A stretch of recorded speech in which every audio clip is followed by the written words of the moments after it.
10 fall asleep to Genesis like never before. Biblical stories for peaceful sleep. Hello, and welcome to Blessed Sleep, where faith meets rest through the timeless wisdom of Scripture.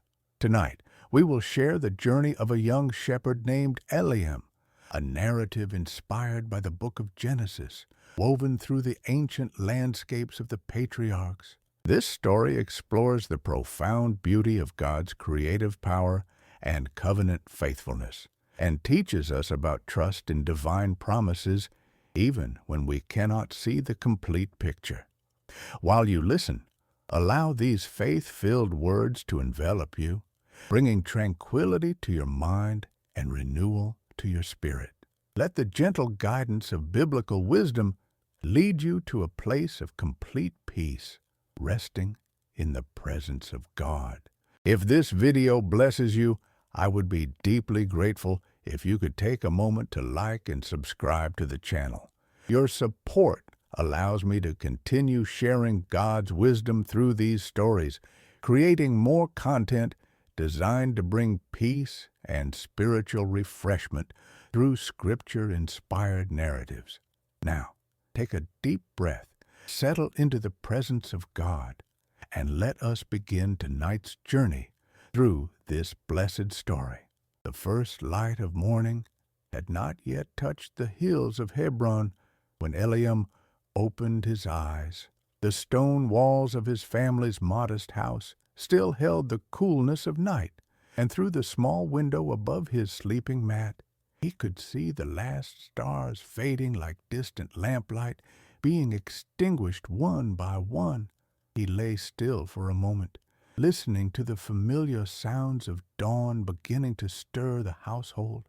His father's gentle snoring from the next room, the soft bleating of lambs in the nearby fold, the whisper of wind moving through the ancient terebinth trees that had stood in this valley since the days of Abraham himself. Eliam was 17 years old, tall and lean from years of walking the hills with his father's flock. His hands were rough and capable, his face bronzed by the sun that beat down mercilessly on these Judean slopes. But it was his eyes that revealed something deeper, a quiet intensity, a searching quality that made the elders of his village pause when they spoke with him. He asked questions that other young men did not ask. He wondered about things that seemed already settled and understood. This morning, as he rose and wrapped his woolen cloak around his shoulders against the pre-dawn chill, his mind was full of the story his grandfather had told him 3 nights before.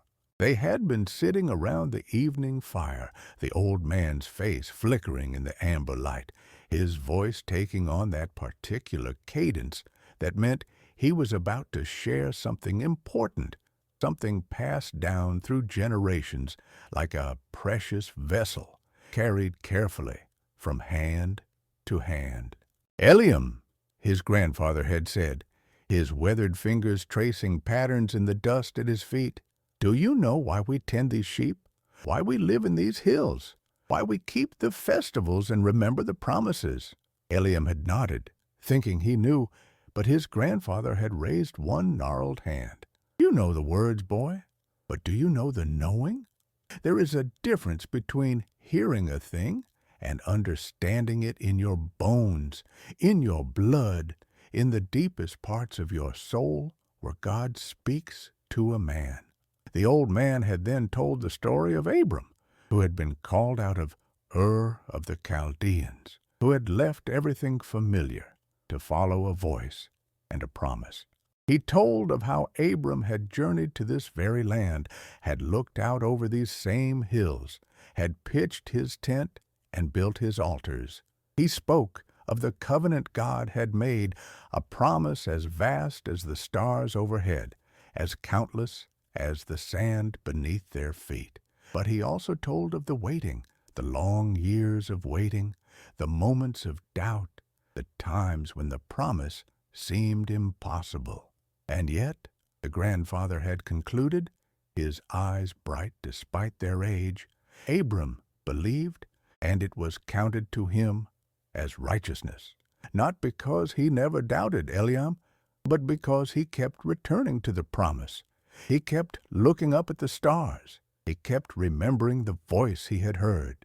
Now, as Eliam made his way out into the morning, these words echoed in his mind. He carried his shepherd's staff, the wood smooth from years of use, first by his father, then passed to him. He carried also a leather bag with bread, dried figs, and a small clay flask of water. The sheep were already stirring as he approached the fold, their voices rising in greeting. They knew his footsteps, knew his voice, and this relationship of trust and care had been established over countless mornings just like this one. As he led the flock out onto the hillside, the sun was beginning to break over the eastern ridges, spilling golden light across the landscape like water poured from a vessel. The transformation was breathtaking, as it was every morning. And yet this morning, Eliam found himself stopping, simply stopping and watching as the light touched stone and grass and tree. He thought of the words from the ancient stories, "And God said, 'Let there be light,' and there was light." The first words of creation, the first act of bringing order from chaos, beauty from void. How many shepherds, he wondered, had stood on this same hillside and watched this same sun rise? How many generations had tended flocks in these valleys, had known these stones, had felt this wind? The continuity of it struck him with unusual force this morning. He was part of something vast, something that stretched back beyond memory, back to the first promises, the first covenants, the first moments when God had spoken and everything had begun. The sheep moved steadily, grazing on the sparse grass that grew between the limestone rocks. Eliam walked among them, his presence calming, his staff ready to guide any that wandered too close to steep edges or thorny thickets. This was the rhythm of his days, had been for years, and yet this morning something felt different. There was a restlessness in his spirit, a sense that he was on the edge of understanding something important, if only he could see it clearly. By midday, he had brought the flock to a small wadi where a spring emerged from the rocks, creating a pool of clear, cold water. The sheep drank eagerly, and Eliam sat down in the shade of an overhanging cliff, taking out his bread and figs. He ate slowly, thoughtfully, his gaze moving across the landscape. In the distance, he could see other flocks, other shepherds, going about their ancient work. Smoke rose from the villages nestled in the valleys. Everything was as it had always been, and yet nothing felt quite the same. He thought about his life, about the future that seemed to stretch before him as predictably as the road to Jerusalem. He would marry, probably to Ruth, the daughter of his father's friend, a kind girl with gentle eyes. He would inherit his portion of the flock. He would have sons, teach them to tend sheep as he had been taught. His days would be these hills, these stones, these same stars night after night. It was a good life, the life his fathers had lived. But was it the life he was meant for? The question surprised him with its intensity. He had never allowed himself to think it so clearly before. What did he want? What was he searching for in all his questions, all his wondering? He did not know. He only knew that when his grandfather spoke of Abram hearing the voice of God, something in Eliam's chest tightened with longing. He wanted that. He wanted to hear clearly, to know certainly, to be called to something larger than the rhythm of seasons and the tending of sheep. As the afternoon wore on, Eliam guided the flock toward higher ground where the grazing was better. The climb was steep, the path winding between boulders that had stood here since the world was young. His legs burned with the effort, but he welcomed the physical challenge. It gave his restless mind something to focus on. The sheep followed without complaint, trusting him to lead them to good pasture, to water, to safety. Near the top of the ridge, he encountered another shepherd, an old man named Zadok, whom he knew slightly from the village. Zadok was sitting on a flat stone, his own flock spread out around him, and when he saw Eliam, he raised a hand in greeting. There was something about the old man's face, weathered and peaceful, that drew Eliam toward him. "Shalom, Eliam ben Joram," Zadok said, using his full name in the formal way of greeting. "The day finds you well?" "Shalom, Zadok," Eliam replied, sitting down nearby. "The day finds me questioning." The old man smiled, a slow expression that deepened the lines around his eyes. "Questioning is the beginning of wisdom, young one. What troubles your spirit?" Eliam hesitated, then found himself speaking more honestly than he had intended. "I wonder, how does a man know what God wants from him? How does he know his purpose? The stories of our fathers, they are filled with clear callings, with promises spoken aloud. But I hear nothing. I see only these hills, these sheep, this same sun rising and setting. Is this all there is? Or am I missing something? Am I not listening correctly?" Zadok was quiet for a long moment, his gaze distant. When he finally spoke, his voice was gentle but firm. "You speak of the great callings, the dramatic moments. Abraham hearing the voice, Moses at the burning bush. These are true, and we remember them because they shaped our people. But have you considered, Eliam, that most of life is not the burning bush? Most of life is the 40 years in the desert, the daily manna, the ordinary faithfulness." He gestured out across the landscape. "Look at these hills. Every stone, every blade of grass, every drop of water in that spring below, all of it was spoken into being by the same voice that called Abraham. The creation itself is a calling, Eliam, to tend these sheep, to care for them, to guide them and protect them. This is holy work. It mirrors the way the Holy One tends his people." Eliam absorbed these words, feeling their weight. "But how do I know I am where I should be? How do I know I am doing what I was made for?"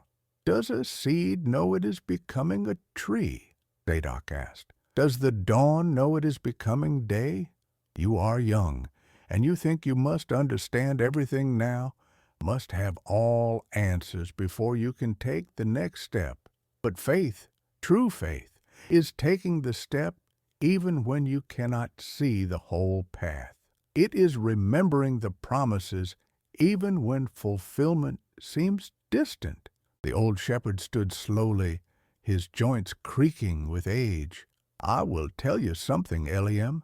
I, too, was restless at your age. I wanted adventure, significance, a life that mattered. I almost left these hills, almost went to Jerusalem to seek my fortune. But my father became ill, and I stayed to care for the flock. Then my wife needed me, then my children. And the years passed, and I found that the significance I was seeking was not elsewhere. It was in the faithful tending of what God had given me. It was in the quiet mornings, the stars at night, the lamb saved from the ravine, the bread shared with a stranger. Small things, Eliam, but not small to God." He placed a hand on Eliam's shoulder. "The beginning of wisdom is this, to see the sacred in the ordinary, to recognize that every moment, every task, every breath is a gift from the one who made all things. When you can see that, when you can truly see it, then you will hear the calling you seek, because you will understand that you have been called all along. You have been called to be exactly where you are, doing exactly what you are doing until the moment comes for something different. And you will know that moment because it will come with peace, not restlessness, with clarity, not confusion. After Zadok left, Eliam sat alone on the ridge as the sun began its descent toward the western hills. His flock grazed peacefully around him, and he felt a strange mixture of emotions. Part of him resisted what Zadok had said. It felt too simple, too ordinary. But another part, a deeper part, recognized truth in the old man's words. He thought of the creation story again, how God had taken time with each element, how each day had its own purpose and completion. And God saw that it was good, not spectacular, not earth-shattering, but good. That evening, as he brought the flock back down the hillside toward home, the sky was painted in shades of amber and rose and deep purple. The beauty of it caught at something in his chest. He thought of how God had created evening and morning, the rhythm of light and dark, work and rest. He thought of how the sheep trusted him completely, following his voice without question, believing he would lead them to safety. And he wondered if perhaps this was what faith looked like. This simple trust, this following, even when the destination was not yet visible.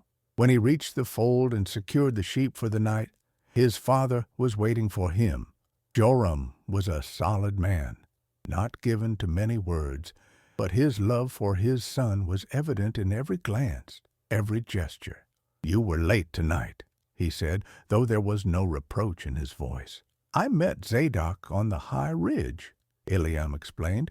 "We talked." His father nodded, seeming to understand that something significant had occurred. "Zadok is wise. His words are worth hearing." He paused, then added, "Your grandfather asked for you. He is by the fire."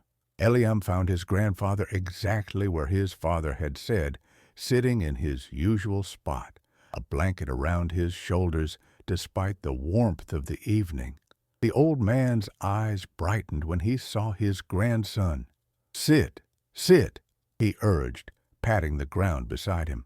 "Tell me about your day." Eliam sat and found himself pouring out the whole story, his restlessness, his questions, his conversation with Zadok, his confusion about what it all meant. His grandfather listened without interrupting, his expression thoughtful. When Eliam finally fell silent, the old man reached into the folds of his robe and pulled out something small and worn. It was a stone, smooth and dark, unremarkable, except for the care with which it was obviously kept. "Do you know what this is?" his grandfather asked. Eliam shook his head. "This is a stone from the place where Jacob slept, where he saw the ladder reaching to heaven, where he wrestled with God and was given a new name. My father gave it to me, as his father gave it to him, back through the generations to one who was there that night. It is our family's reminder." He held the stone out, and Eliam took it reverently. It was warm from his grandfather's hand, solid and real. "A reminder of what?" he asked. "That the place where you are standing is holy ground. Jacob thought he was alone in the wilderness, running from his brother, uncertain of his future. He lay down with a stone for a pillow in a place that seemed ordinary, unremarkable. But in that place, heaven opened. In that place, God spoke promises. In that place, everything changed. Not because the place was special, but because God chose to meet him there." The old man's voice grew softer, more intense. "You are seeking a calling, Eliam. But what if the calling is not to go somewhere else, but to see where you already are? What if the voice you long to hear is speaking in the bleating of the lambs, in the wind through the trees, in the faithfulness of each day's work? What if the promise is not something future and distant, but something present and immediate?" Eliam held the stone, feeling its weight, its reality. "But the patriarchs received such clear words," he said. "God spoke to them directly." "Did he?" His grandfather smiled. Or did they simply learn to recognize his voice in everything? Abraham heard a call to leave his home, yes, but then he spent years in tents, moving from place to place, waiting for promises to be fulfilled. Isaac dug wells and tended flocks. Jacob worked for 14 years for the woman he loved, and then many more years shepherding his father-in-law's animals. Their lives were not constant revelations, Eliam. Their lives were faithful presence, day after day, trusting that God was with them even in the ordinary moments. He took the stone back gently, returned it to his robe. The beginning, Eliam, Genesis, it means beginning. But every day is a beginning. Every morning when you wake, God is creating something new. Every moment is a chance to say yes to what He is doing. You do not need to understand the whole story. You only need to be faithful to this chapter, this page, this word. Trust the author of all things to write what comes next. That night, Eliam lay on his mat, unable to sleep despite his tiredness. His mind turned over everything he had heard, everything he had felt. The restlessness was still there, but it felt different now, less anxious, more expectant. He rose quietly and made his way outside, into the coolness of the night. The sky was vast overhead, thick with stars that seemed close enough to touch. He thought of God's promise to Abraham. Look toward heaven and number the stars. If you are able to number them, so shall your offspring be. He could not number them, of course. No one could. But he stood there trying, his neck craning back, his eyes moving from constellation to constellation. And as he stood there, something shifted in his understanding. The promise was not just about future descendants. It was about the vastness of God's plan, the impossibility of comprehending it all at once. It was about trust in the face of the uncountable, the unmeasurable, the mysterious. The next morning, he woke with a sense of purpose that felt different from anything he had experienced before. It was not the restless energy of wanting to be elsewhere. It was a quiet determination to be fully present exactly where he was. When he led the flock out, he did so with new attention, new awareness. He noticed things he had passed 1,000 times without truly seeing. The way the light fell on a particular rock face, the pattern of lichen growing on ancient stones, the exact shade of blue in a patch of wildflowers. As the days passed, this new way of seeing deepened. He began to understand that his work with the sheep was not just labor, not just necessity. It was participation in the same creative care that God had shown in bringing the world into being. When he guided a lamb away from danger, he was echoing the divine guidance. When he led the flock to water, he was reflecting the provision of the one who made streams flow from rocks. When he lay down at night beneath the stars, he was resting in the same rhythm God had established at creation, evening and morning, work and rest, effort and trust. One afternoon, perhaps 2 weeks after his conversation with Zadok, Eliam was sitting on a hillside when he noticed a young boy approaching, struggling under the weight of a water jar that was clearly too heavy for him. The boy's face was streaked with tears, and as he came closer, Eliam could see that one of his feet was bleeding, cut by a sharp stone. Without thinking, Eliam rose and went to the boy. "Here," he said gently, taking the jar. "Let me help you." "Where are you going?" The boy, who could not have been more than 8 years old, looked up at him with relief and residual fear. "To my father's field," he said, his voice trembling. "But I fell, and the jar is too heavy, and my foot hurts, and my father will be angry that I took so long." Eliam knelt down and examined the boy's foot. The cut was not deep, but it needed to be cleaned and wrapped. "What is your name?" he asked. "Amos." "Well, Amos, Your father will not be angry when he understands what happened. Come, sit here." He tore a strip from the hem of his own cloak, wetted it with water from the jar, and carefully cleaned the wound.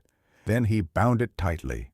The boy watched with wide eyes, his fear gradually subsiding. "Why are you helping me?" Amos asked. The question surprised Eliam. Why was he helping? Because it was the right thing to do, yes, because the boy needed help. But there was something more, something he had only recently begun to understand. "Because this is what we are made for," he said slowly, as much to himself as to the boy. "To see each other, to care for each other, to be the hands and feet of God's kindness in the world." He picked up the heavy jar easily, placed his other hand on the boy's shoulder. "Come, I will walk with you to your father's field. My sheep will be safe for a little while. This is more important."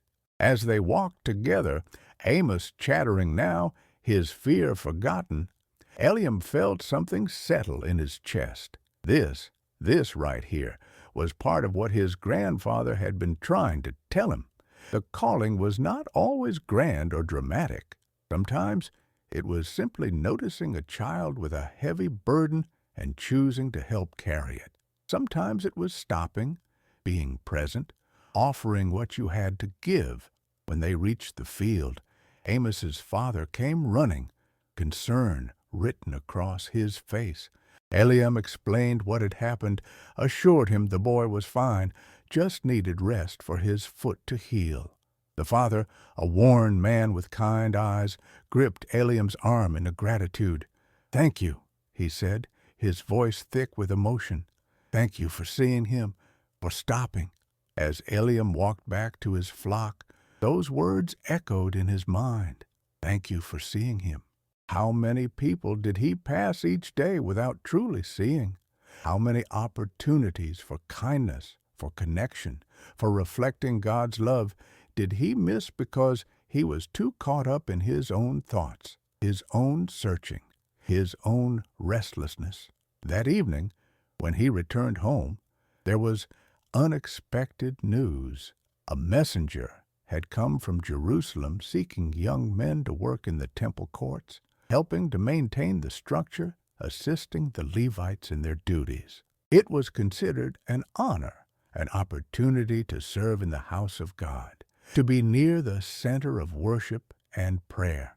Several young men from the village were planning to go, and Eliam's father thought perhaps he should consider it. "You have been restless," Joram said, watching his son's face. "Perhaps this is what you have been seeking. A chance to serve in a more direct way, to be part of something larger."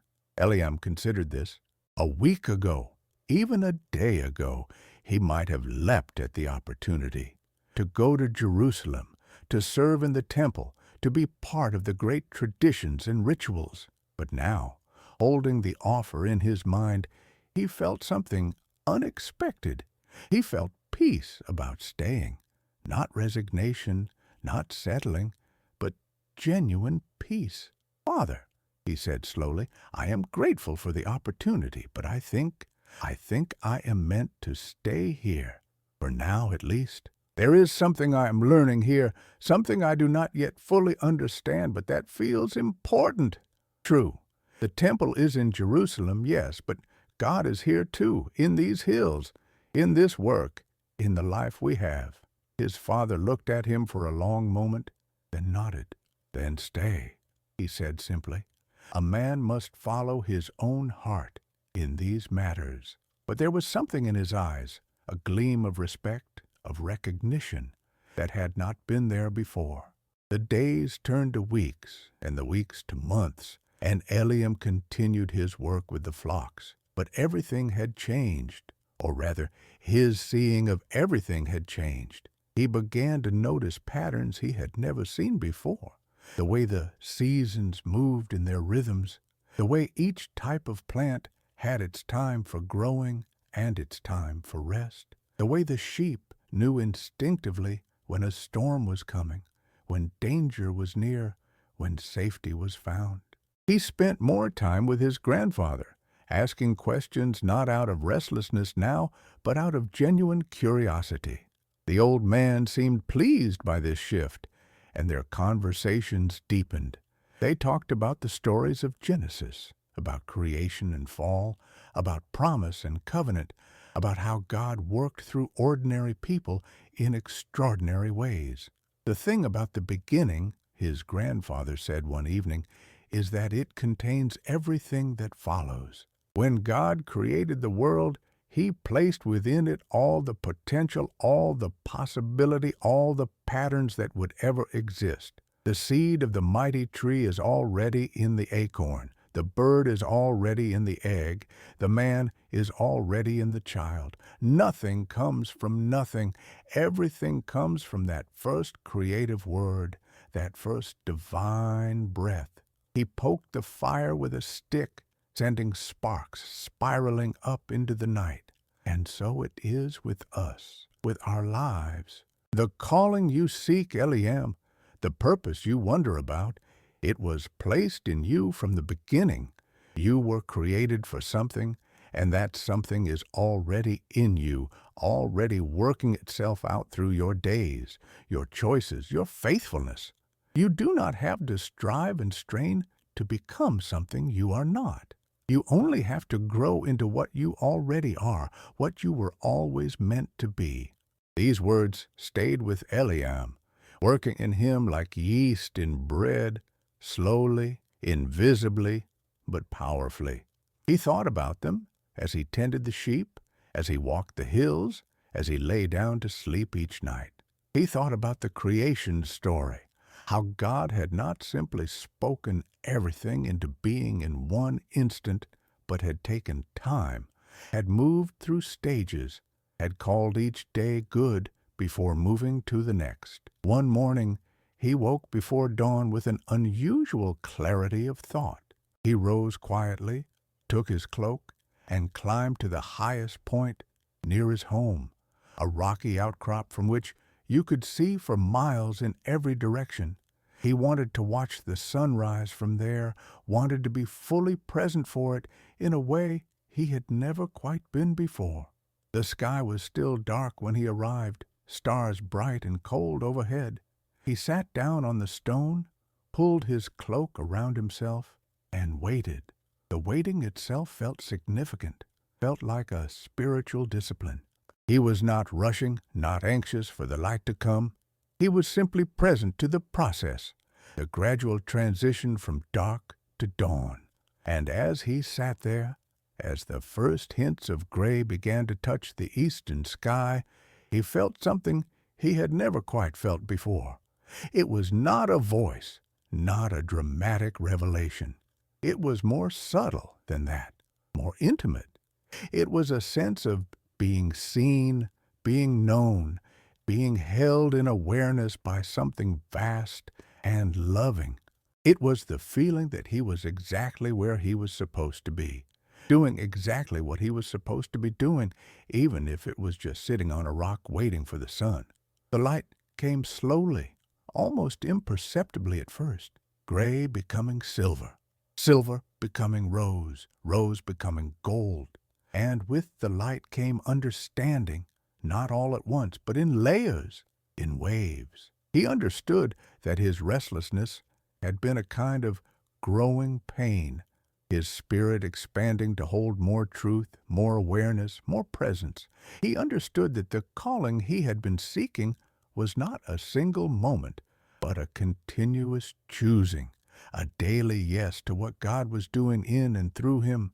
He thought of Abraham, called to leave his home, but then spending years in tents, waiting for promises that seemed impossibly slow to fulfill.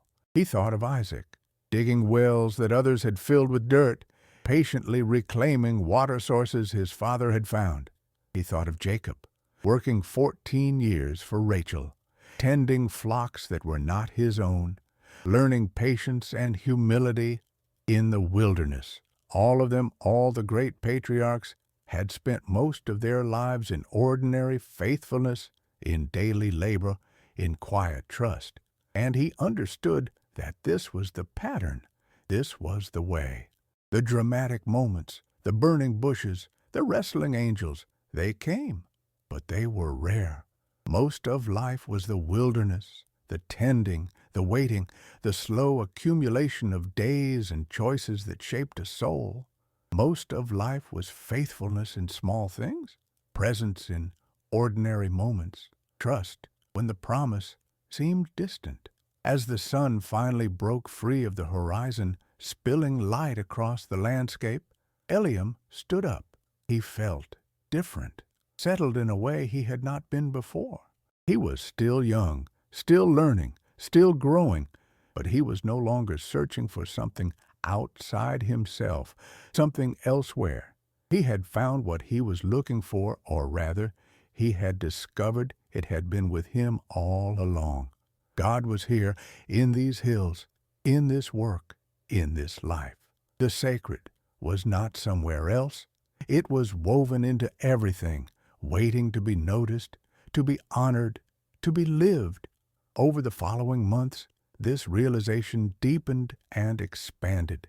Eliam found himself becoming more attentive to everything around him.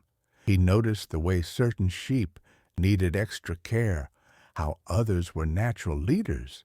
He learned to read the weather with greater accuracy, to sense changes before they became obvious. He developed a reputation in the village as someone who could find lost animals, who had a gift for healing sick lambs, who could calm a frightened ewe with just his voice and presence. But more than his skill with animals, people began to notice something else about him. There was a quality of peace, of centeredness, that drew others to him. Young men would seek him out to talk about their own questions, their own searchings. Older shepherds would sit with him in the evenings, sharing stories and wisdom, sensing that here was someone who truly listened, who valued their experience, who honored the tradition while remaining open to new understanding. One evening, a traveling merchant stopped in their village, and the community gathered to hear news from other regions. The merchant told of conflicts and troubles, of kingdoms rising and falling, of the great powers of the world clashing and maneuvering. He spoke of opportunities in distant cities, of wealth to be made, of adventures to be had. Several young men listened with gleaming eyes, clearly tempted by the possibilities he described. But Eliam listened with a different quality of attention. He heard the merchant's words, but he also heard what lay beneath them, the restlessness, the constant seeking, the belief that satisfaction always lay somewhere else, in the next city, the next opportunity, the next adventure. And he felt a deep gratitude for what he had learned, for the settling that had happened in his own soul. After the merchant left and the crowd dispersed, his grandfather came and sat beside him. "You did not seem tempted," the old man observed. Eliam smiled. "I was tempted," he admitted. "Part of me still wonders what lies beyond these hills, what I might find if I journeyed to those distant cities. But I have learned something, grandfather. I have learned that what I was seeking is not found by going somewhere else. It is found by being fully here, fully present to what is given. The merchant chases the horizon, but the horizon always recedes. There is always another city, another opportunity, another promise of something better. But God is here. The kingdom of heaven is at hand, as the prophets say, not somewhere else. Here, now." His grandfather's eyes filled with tears, and he gripped Eliam's hand tightly.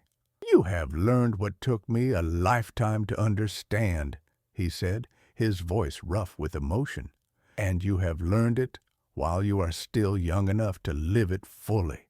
This is a great gift, my boy, a great gift." As winter approached, bringing cooler temperatures and occasional rains, Eliam's responsibilities grew.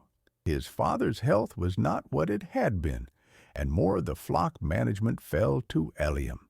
He accepted this not as a burden, but as a natural progression, as part of the rhythm he had learned to recognize and honor. There was a time for learning and a time for leading, a time for following and a time for showing the way. He found that he loved teaching, loved sharing what he had learned with younger shepherds who came to work with his family's flocks.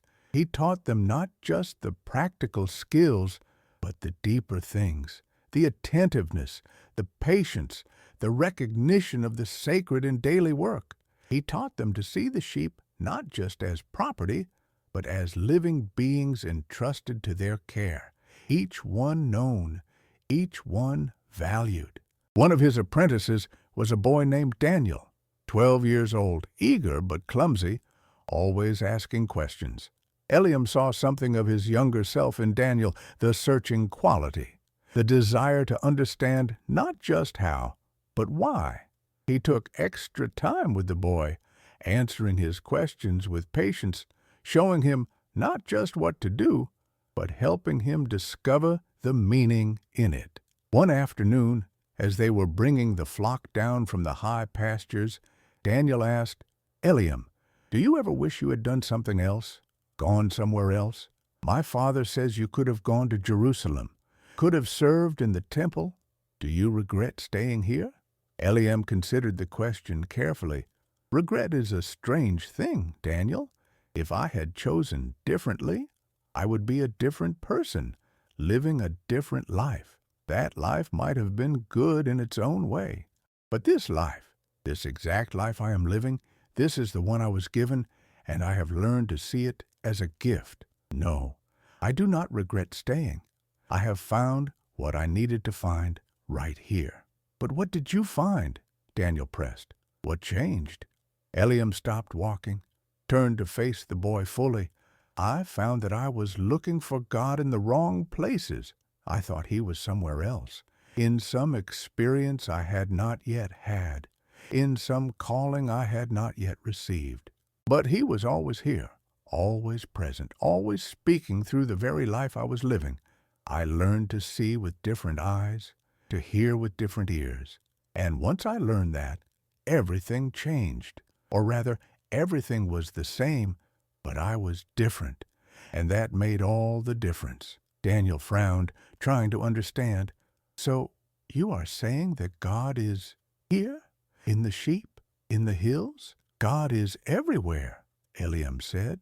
"He is in the sheep and the hills, yes, but he is also beyond them, greater than them.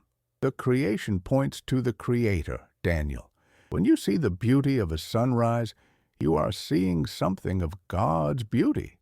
When you feel the fierce protection for a lamb in danger, you are feeling something of God's protection for His people.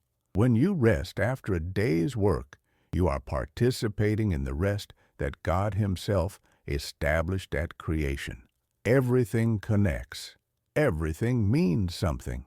And when you begin to see that, when you really see it, life becomes prayer. Work becomes worship. Every moment becomes an opportunity to say yes to what God is doing."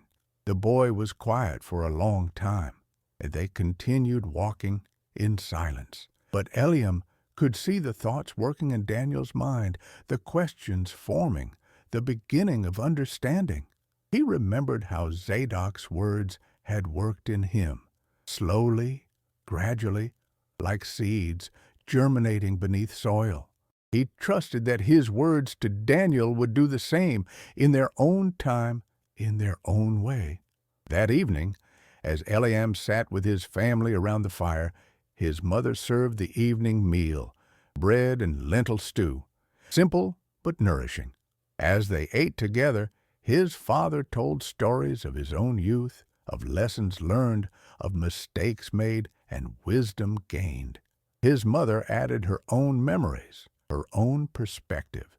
His grandfather nodded along, occasionally interjecting a detail or a gentle correction. It was the way of their family, this weaving of stories, this passing down of wisdom through narrative rather than lecture. Eliam listened, But his mind kept returning to the conversation with Daniel. The boy's question had touched something in him, had made him realize how much he had grown, how far he had come from that restless young man who had stood on the hillside wondering if his life had meaning. He had found what he was seeking, not by leaving, but by learning to see. And now, perhaps, his purpose included helping others to see as well.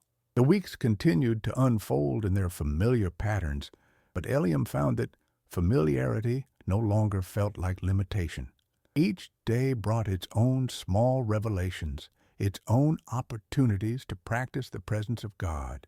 He noticed how the light changed with the seasons, how the sheep responded differently to his voice depending on the weather, how the community's rhythms reflected the larger rhythm of creation itself.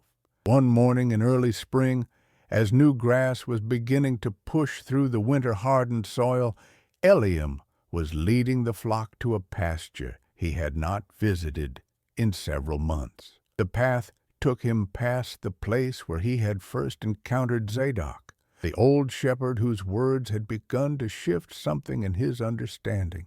He wondered if he might see Zadok again, but the ridge was empty when he reached it. As he stood there, remembering that conversation, he noticed something he had not seen before. There, carved into one of the flat stones, were words in ancient script. He knelt down to read them, tracing the letters with his fingers. They were from the creation account, from Genesis. And God saw that it was good. Someone, perhaps many years ago, had taken the time to carve these words into the stone to mark this ordinary place as sacred. Eliam wondered who it had been. What had moved them to do this? Perhaps they, too, had stood on this ridge and experienced a moment of recognition, a sudden understanding that every place was holy ground if one had eyes to see it.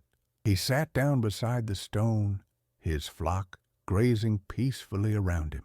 The morning sun was warm on his face, and the wind carried the scent of new growth.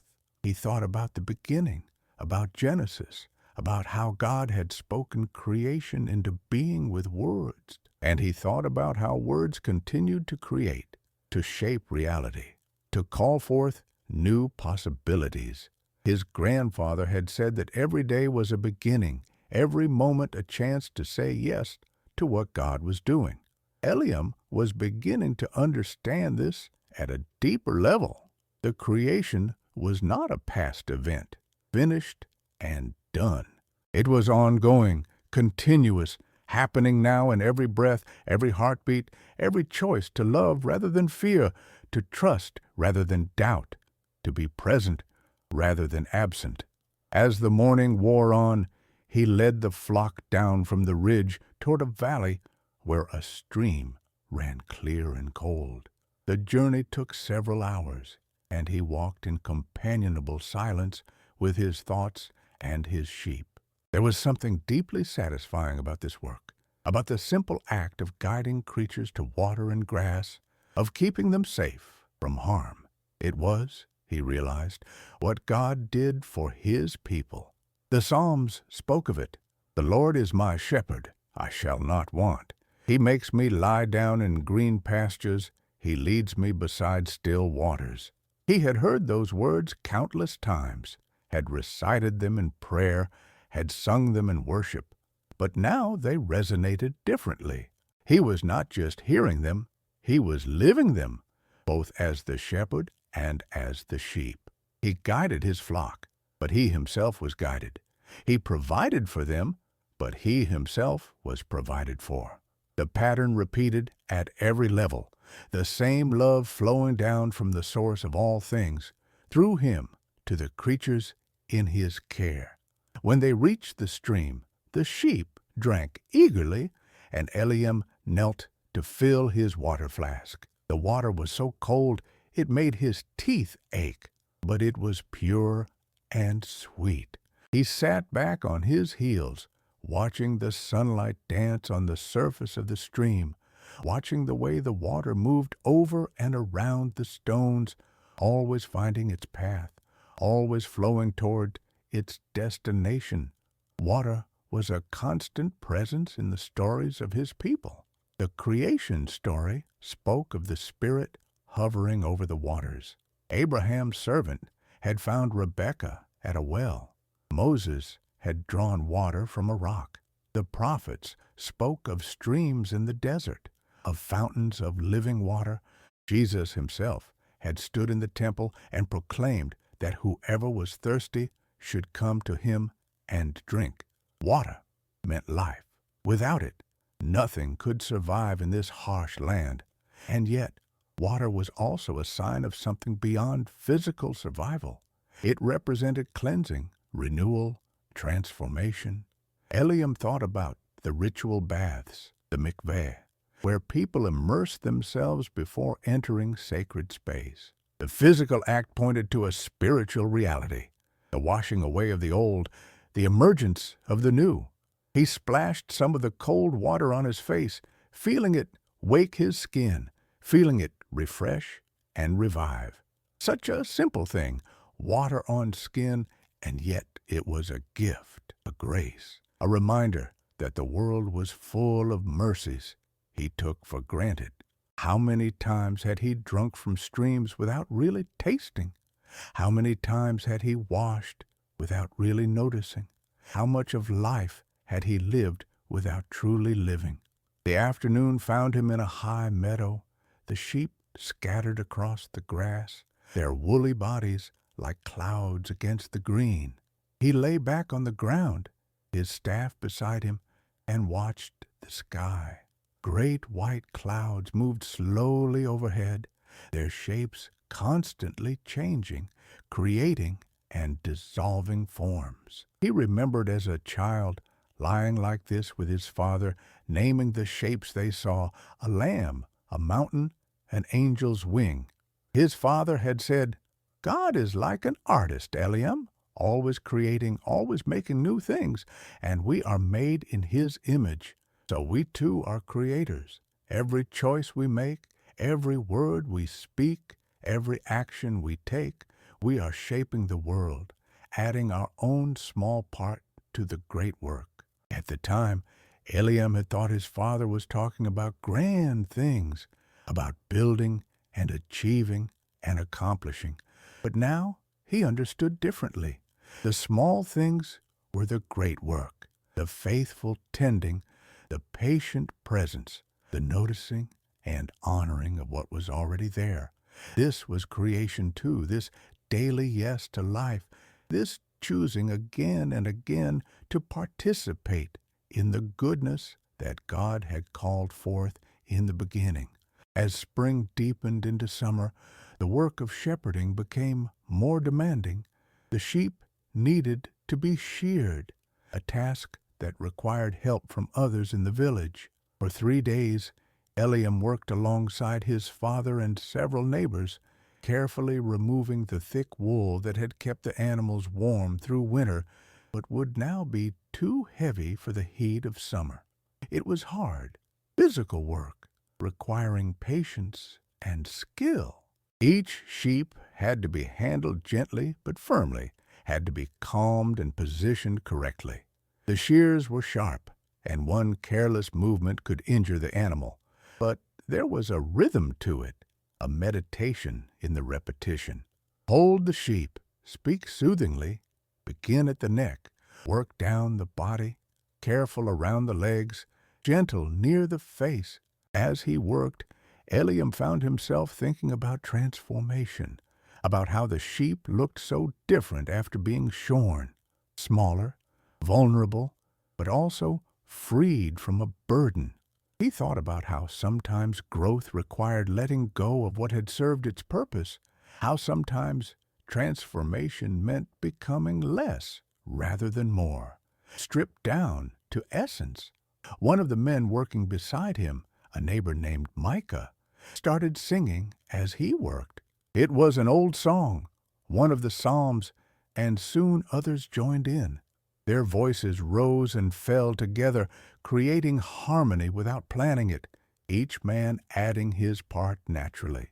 Eliam found himself singing too, the words coming easily, the melody carrying their shared labor, making the work lighter somehow.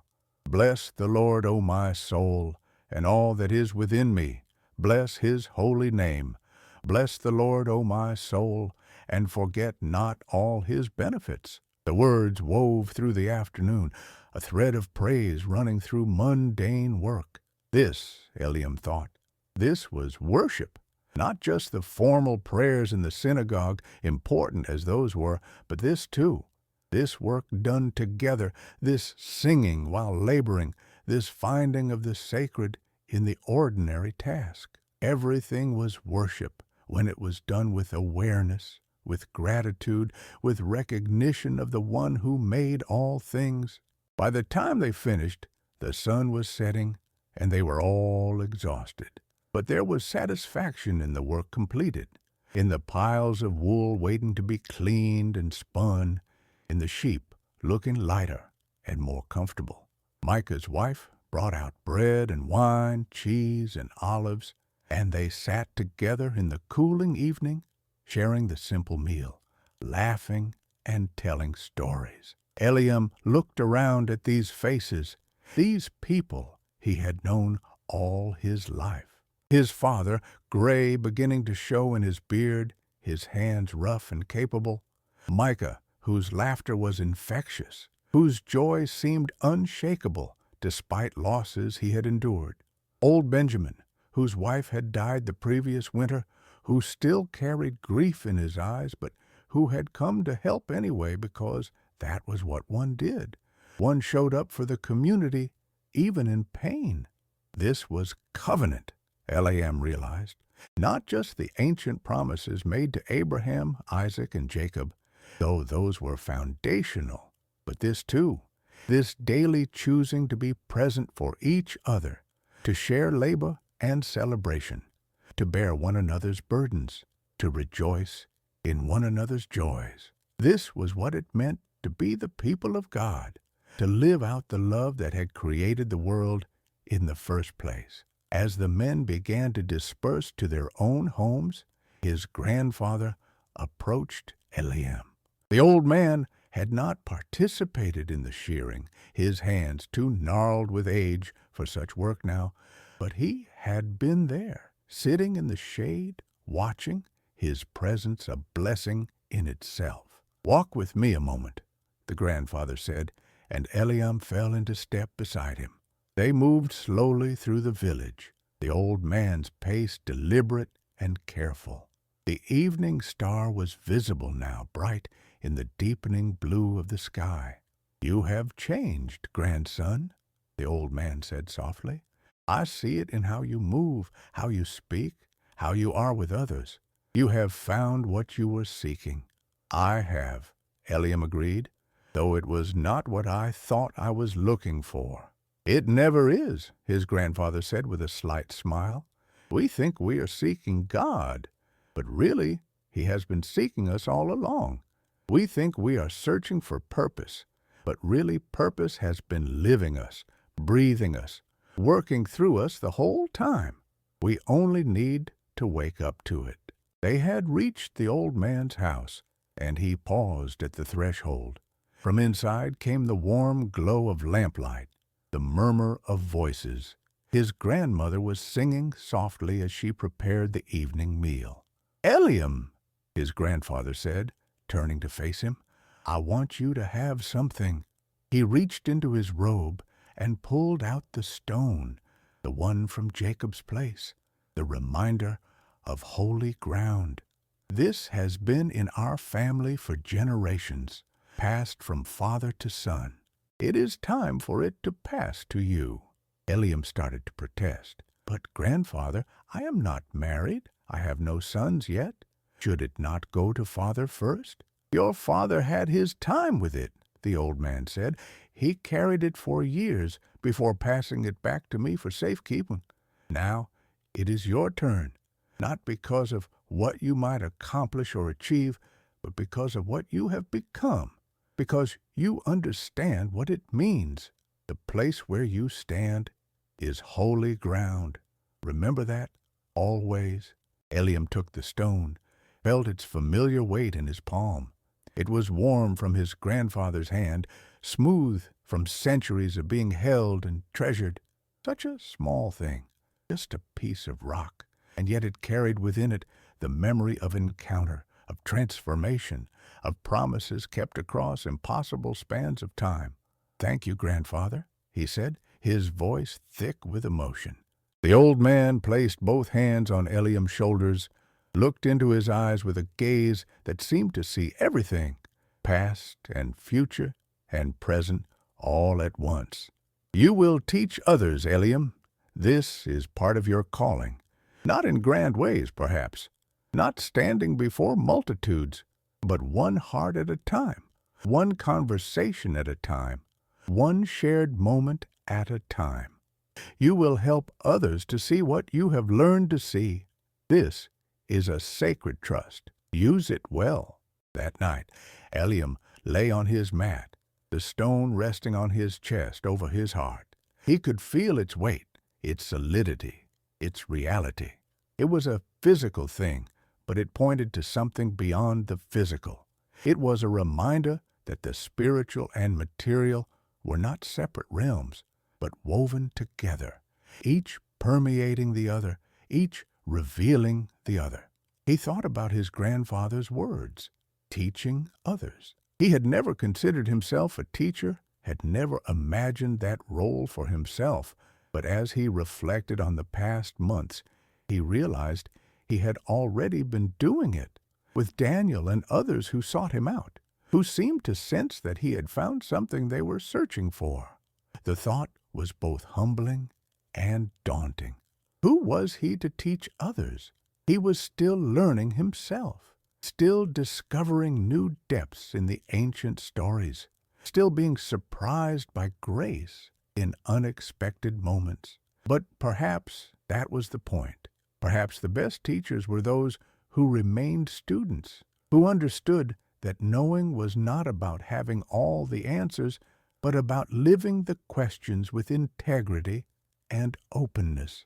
In the days that followed, Eliam became more conscious of the moments when others approached him with questions or concerns. A young woman named Hannah, recently widowed, who asked how to find peace when grief seemed overwhelming. An older man named Asher, who had lost his faith after a series of devastating losses, who wondered if God still saw him. A child named Sarah, who asked simple, profound questions about why the sky was blue and where the stars went during the day. To each, Eliam tried to offer not answers, but presence. He listened more than he spoke. He shared his own questions and uncertainties along with any wisdom he had gained. He pointed them back to the stories, the ancient words that had sustained his people through every kind of trial and triumph. And he tried to live in such a way that his life itself was a kind of teaching, a demonstration of faith worked out in ordinary moments. One morning, he received word that Zadok, the old shepherd who had spoken to him on the ridge, had died peacefully in his sleep. The news struck Eliam deeply, though he had seen Zadok only that one time. He remembered the old man's gentle wisdom, his peaceful bearing, the way his words had planted seeds that had taken root and grown.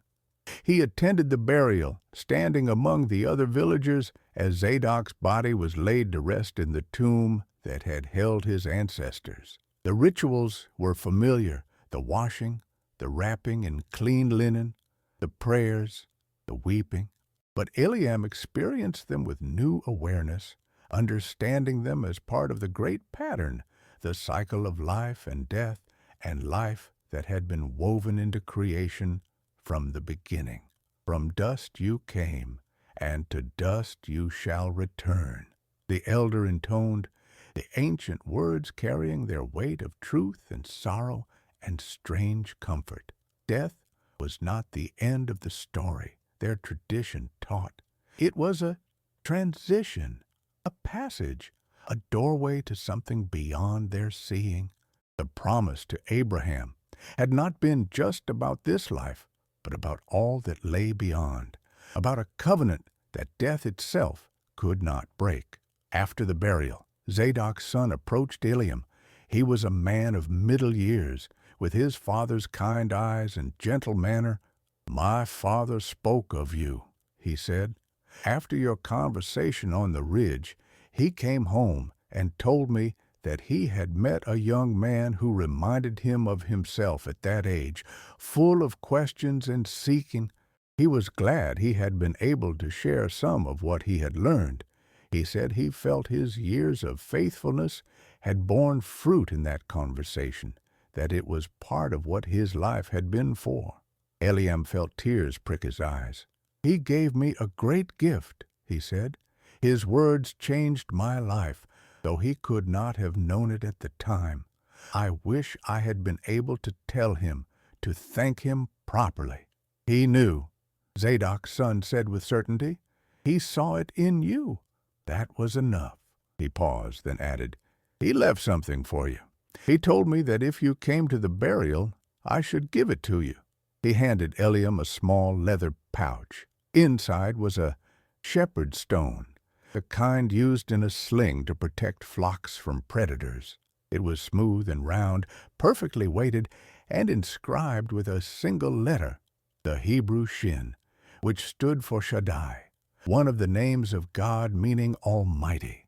"He said to tell you that we are all stones in the hand of the great shepherd," Zadok's son explained. "Ordinary stones, perhaps, but made useful and meaningful by whose hand holds us. He said you would understand." Eliam closed his fingers around the stone, adding it to the one his grandfather had given him. 2 stones now, 2 reminders, one of holy ground, one of divine purpose, both small, both simple, both precious, beyond measure. The summer reached its peak, the heat becoming intense, the land becoming parched. Water was scarce, and Eliam had to lead his flocks farther and farther to find adequate grazing. These were hard days, demanding days, and the work tested his strength and endurance. But he found that the practices he had been developing, the attention to presence, the recognition of grace in small things, these sustained him through the difficulty. There was something about adversity, he was learning, that refined faith. When everything was easy, it was simple to believe, simple to trust. But when the sun beat down mercilessly, and the sheep were thirsty and the way was long, that was when faith became real, became tested, became proven. Not that God caused the difficulty, Eliam thought, but that he met you in it, sustained you through it, brought forth something precious from it. One particularly brutal afternoon, when the heat seemed to shimmer in waves off the stone, and even the sheep were too exhausted to move far, Eliam found shelter in a small cave. He had been there before, knew it as a place where he could escape the worst of the sun for a few hours during midday. As his eyes adjusted to the dimness, he noticed something he had not seen on previous visits. There, on the wall of the cave, someone had painted images. They were ancient, faded, but still visible. A shepherd with his staff, a flock of sheep, a tree with spreading branches, and above it all a single eye, stylized and simple, but clearly representing the all-seeing presence of God. Eliam stood transfixed, studying the paintings. Who had made them? When? Why? Perhaps another shepherd centuries ago had sheltered here just as he was doing. Perhaps that shepherd had felt the same awe, the same sense of being seen and known, the same desire to mark this place as sacred, to leave some record of his recognition that God was present even here, even in this humble cave on a hillside where no one would see. He thought about the continuity of his work, of how shepherds had been doing this for thousands of years. Abraham had tended flocks. Isaac had tended flocks. Jacob had tended flocks. Moses had been tending sheep. when he saw the burning bush. David had been shepherding when Samuel came to anoint him king. And Jesus himself had spoken of being the good shepherd, of laying down his life for the sheep. There was something profound in this, something about the humility of the work, the patience it required, the attentiveness, the care. Shepherding was not glamorous. It was not what ambitious young men dreamed of becoming. But it was real, it was necessary, and it shaped the soul in ways that more prestigious work might not. As he sat in that cave, with his flock resting outside in whatever shade they could find, Eliam felt a deep contentment settle over him. He was exactly where he was meant to be. Not because this was the culmination of some grand plan, but because this was where he was, and he was fully present to it. The kingdom of God was at hand, here, in this cave, in this moment, in this acceptance of what was. He must have dozed, because when he opened his eyes, the quality of light had changed. The sun had moved past its zenith, and the worst of the heat was beginning to ease. He rose, stretched, and led his flock back out into the afternoon. They still had several miles to cover before reaching home, but the walking would be easier now. As they made their way down the hillside, he noticed storm clouds building in the distance. Rain was rare in summer, but not impossible, and the land desperately needed it. He quickened his pace, hoping to reach the fold before the storm broke. The sheep sensed the change in weather and moved more urgently, following his lead without hesitation. They made it home just as the first large drops began to fall. Eliam secured the gate and stood for a moment, watching the rain begin in earnest. It came down in sheets, drumming on the stone walls, filling the cisterns, soaking into the thirsty earth. The smell of it was intoxicating, that particular scent of rain on dust that seemed to contain within it the promise of renewal, of life beginning again. His father came to stand beside him, and together they watched the rain without speaking. There was no need for words. They both understood what this meant, how precious water was, how much the land needed this blessing. After a long while, his father said simply, "God is good, always," Eliam replied. That evening, as the storm continued and the family gathered inside, Eliam's mother asked him to tell them a story. It was a family custom, this sharing of stories in the evening, and usually it fell to his grandfather. But the old man gestured to Eliam. "Let the young teacher speak tonight," he said with a smile. Eliam felt suddenly shy, uncertain. But then he thought of Zadok, of his grandfather, of all those who had shared their wisdom with him, and he understood that this was how tradition continued, how truth was passed down. Not perfectly, not without stumbling, but faithfully, generation to generation. "I will tell you about the shepherd's stone," he began, and as he spoke, the words came easily, naturally. He told them about his conversation with Zadok, about the gift the old shepherd had left him, about the painting in the cave. He wove together the threads of his recent learning, speaking not as one who had arrived, but as one who was still journeying, still discovering, still being surprised by grace. His family listened attentively, even his father, who rarely sat still for long. When Eliam finished, there was a thoughtful silence. Then his youngest sister, only 8 years old, asked, "Does God really see us everywhere, Eliam? Even when we think we're alone?" "Especially then," Eliam answered gently. The psalmist wrote, "Where can I go from your spirit? Where can I flee from your presence? If I go up to the heavens, you are there. If I make my bed in the depths, you are there. There is nowhere we can be that God is not." And that is not a frightening thing, little sister. It is the most comforting truth in the world. We are never alone, never forgotten, never beyond the reach of divine love. His sister nodded, satisfied, and curled up against their mother. The rain continued its steady rhythm on the roof, and Eliam felt a profound sense of peace. This was his life, this simple family gathered together, this humble home, this work that would continue tomorrow and the day after and the day after that. And it was enough. It was more than enough. It was everything. As autumn approached, bringing cooler temperatures and the festivals of harvest, Eliam found himself increasingly sought out by others in the village. Young men preparing for marriage asked for advice. Parents struggling with rebellious children sought perspective. Even some of the elders began to defer to him in certain discussions, recognizing a quality of wisdom that went beyond his years.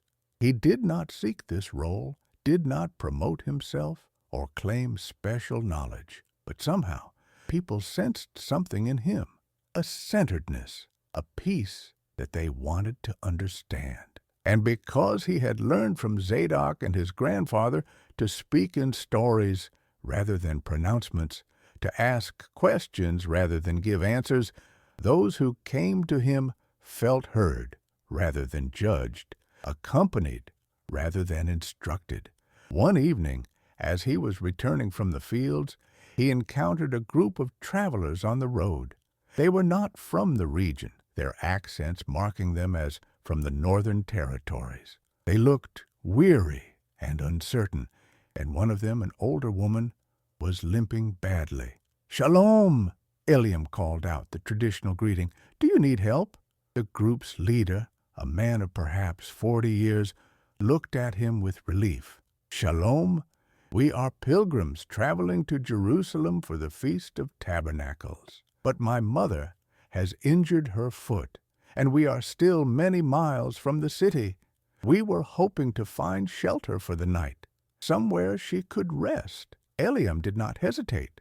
"Come," he said, "my father's house is near. You will stay with us tonight, and in the morning we will see about your mother's foot." Hospitality to strangers was not just custom, but command, woven into the very fabric of their tradition. Abraham had welcomed 3 strangers and unknowingly entertained angels. The law stated clearly, "The foreigner residing among you must be treated as your native born. Love them as yourself, for you were foreigners in Egypt." He led the group to his home, where his mother immediately began preparing food, and his father cleared space in the main room for them to sleep. The injured woman's foot was examined, cleaned, and wrapped. It was badly bruised but not broken, and with rest would heal. As they shared the evening meal, the travelers told their stories. They were a family from a small village in Galilee, making their annual pilgrimage to Jerusalem. They spoke of their faith, their hopes, their struggles. The younger members of the family were making the journey for the first time, and their excitement was palpable despite the hardship of travel. They asked questions about the temple, about Jerusalem, about what they should expect. Eliam's grandfather answered many of their questions, his old eyes shining as he spoke of the holy city, of the awesome presence of God dwelling there, of the joy of worship alongside thousands of fellow believers. But he also emphasized that while Jerusalem was special, God was not contained there. "The temple is the house of God," the old man said, "but the whole earth is his footstool. He fills heaven and earth. You will feel his presence more strongly in Jerusalem, perhaps, because that is where we gather intentionally to worship, where we focus our attention on the holy. But do not think he is absent from your village or from this house or from your own hearts. The prophet said, 'This is the one I esteem, he who is humble and contrite in spirit and trembles at my word.' God dwells with such people wherever they are." Travelers nodded, absorbing this. One of them, a young man perhaps a year or 2 younger than Eliam, asked, But how do we know if we are truly dwelling with God? How can we be sure we are living as we should? It was Eliam who answered, surprising himself.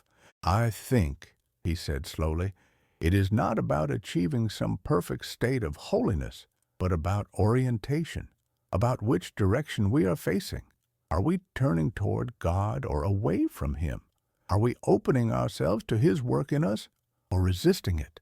Even on the days when we fail, when we fall short, if our hearts are still turned toward Him, still seeking Him, still desiring to live in His ways, then we are dwelling with Him. He is patient with our stumbling. He knows we are dust. What He wants is not perfection, but willingness, not performance, but relationship. The young man looked at him with something like wonder. You speak like a rabbi, he said. Eliam laughed. I am only a shepherd, but I have had good teachers, and I have learned to pay attention to what God is teaching through ordinary life. The next morning, after sharing breakfast, the travelers prepared to continue their journey. The mother's foot was much improved after a night's rest, and she blessed Eliam's family profusely. Thank you, she said, gripping Eliam's hand with surprising strength.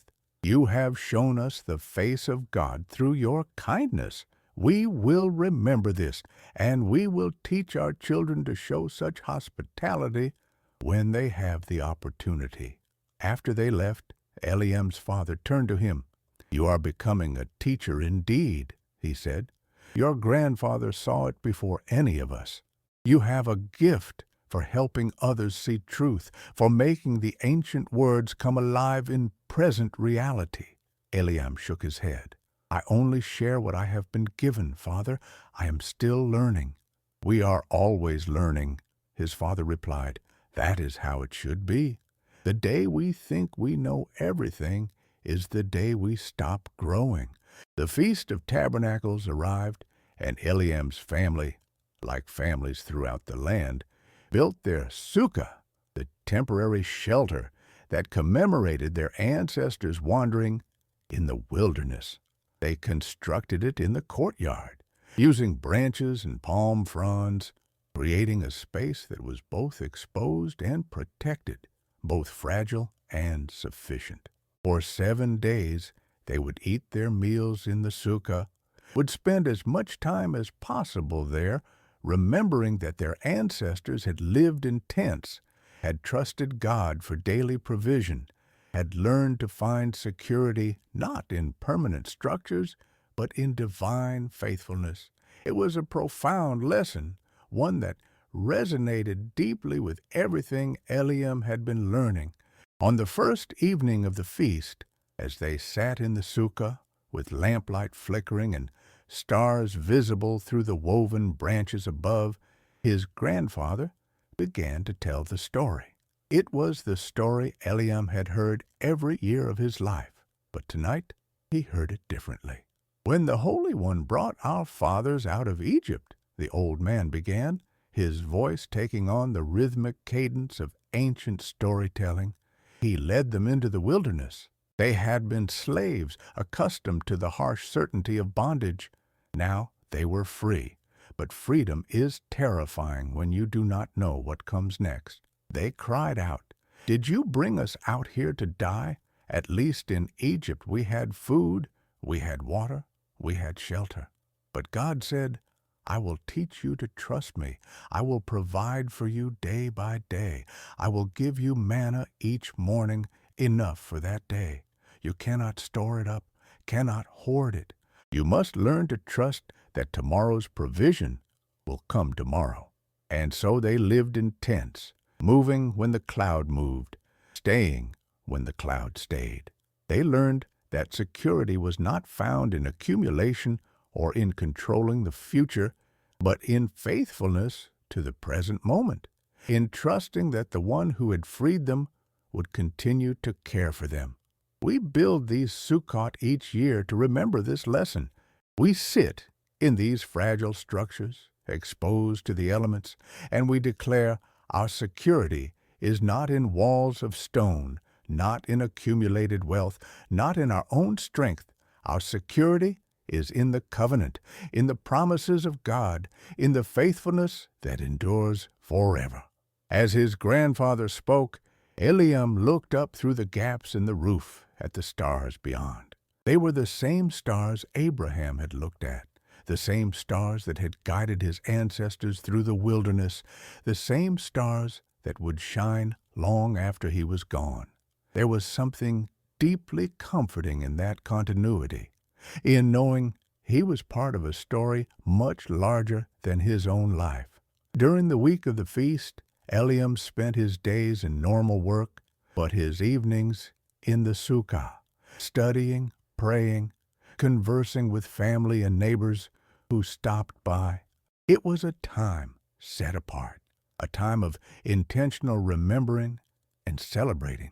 And in the midst of it, he felt himself understanding more deeply than ever before what it meant to trust God. Trust was not passive waiting. It was active participation in what God was doing. It was showing up each day to tend the sheep, to care for family, to welcome strangers, to teach the young, to honor the old. It was doing the next right thing without needing to see the whole plan. It was like walking in darkness with a lamp that illuminated only the next few steps, trusting that those steps would lead somewhere good, because the one who had called you was faithful. On the last day of the feast, there was a great celebration in the village. People gathered together, singing and dancing, rejoicing in God's provision, in the harvest that had come in the abundance of life, even in a hard land. Eliam found himself standing with Daniel, who was now taller and more confident than he had been months before. "Do you remember when you asked me what I had found?" Eliam asked the boy. Daniel nodded. "I remember." "I think I understand it better now," Eliam said. "I've found that the seeking itself is part of the finding, that the journey is the destination, that every moment of every day we are standing on holy ground if we have eyes to see it. God is not somewhere else, waiting for us to reach Him. He is right here, closer than our breath, and He has been here all along. We only need to wake up to His presence." Daniel was quiet for a moment, then said, "I think I am beginning to understand too. Not fully, not yet, but beginning." "That is enough," Eliam assured him. "More than enough. The beginning is where everything starts." Genesis. In the beginning, God created, and He is still creating, still bringing order from chaos, still calling forth light from darkness, still breathing life into dust. We get to participate in that, Daniel. Every act of kindness, every moment of faithfulness, every choice to love rather than fear, we are joining in the great work of creation. As winter approached and the year turned, Eliam reflected on how much had changed in a relatively short time. Externally, his life looked much the same. He still tended sheep, still walked the same hills, still lived in the same house. But internally, everything was different. He had learned to see, and that had made all the difference. He thought often of the creation story, of how God had separated light from darkness, waters from waters, land from sea. This was what had happened in him, he realized. There had been a separation, a distinction made. Not that some things were sacred and others secular, but that he had learned to see the sacred in everything. The light had been separated from darkness in his understanding, and now he walked in that light, seeing by it, finding his way through it. One winter morning, he climbed to the highest point near his village before dawn. He wanted to watch the sunrise from there, wanted to greet the new day from a place of elevation and perspective. The air was cold and still, and he wrapped his cloak tightly around himself as he waited. As the first hints of gray appeared in the east, he thought about all the mornings of creation. Each day God had spoken, had called forth something new. Evening and morning, evening and morning, a rhythm that continued still. Each day was a new creation, a fresh beginning, a chance to say yes to life and light and love. The sun broke over the horizon, and the world was flooded with golden light. Eliam watched as the darkness retreated, as shadows shortened and dissolved, as the landscape transformed from mystery to clarity. And in that moment, he understood something fundamental. This was what God did every morning. This was creation happening again. The same divine word speaking light into being. The same power that had begun everything continuing its work moment by moment. He descended from the heights as the day grew warmer, his heart strangely light despite the cold morning and the long walk ahead. When he reached his flock, the sheep greeted him with their usual sounds, and he realized he had been away longer than intended. Yet they had stayed together, had waited for him, had trusted he would return. The shepherd and the sheep, the ancient pattern, the relationship built on presence and care and voice. That day, as he tended them, every action felt sacramental. The way he counted them, ensuring each one was accounted for. The way he led them to water, watching to make sure the weaker ones got their share. The way he used his staff to guide a lamb away from a thorny bush, protecting it from harm it couldn't see coming. All of it was worship. All of it was participating in the same care God showed his creation. A week passed, then another, and the rhythm of Eliam's days continued. But he was no longer the restless young man constantly looking beyond the horizon. He had learned to see the horizon in the present moment, to recognize that the vast promises of God were not only future but also now, not only distant but immediate, not only in Jerusalem but in these hills, in this work, in this breath. One afternoon, as he sat watching his flock, an elderly woman approached, walking slowly with the aid of a stick. He recognized her vaguely as someone from a neighboring village, though he did not know her name. She paused near him, breathing heavily from the climb, and he immediately rose to offer her his water flask. "Rest here," he said, gesturing to a flat stone in the shade. "The climb is steep for anyone." She accepted gratefully, drinking slowly, her weathered hands trembling slightly as she held the flask. After a moment, she looked at him with eyes that held both sorrow and strength. "You are Joram's son," she said. It was not a question. "I am. Eliam, I knew your grandfather when we were both young," she said, a slight smile touching her lips. "He was restless then, too, always asking questions, always searching. But he found what he was looking for.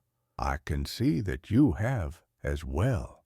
Eliam tilted his head, curious. "How can you see that?" "The way you sit with your sheep, the way you offered water before I could ask, the way your eyes are at peace, even though you are young, and the young are rarely at peace." She paused, then added, "I had a grandson much like you. He would have been your age now." The past tense told Eliam everything. "I am sorry for your loss and gift," she said softly.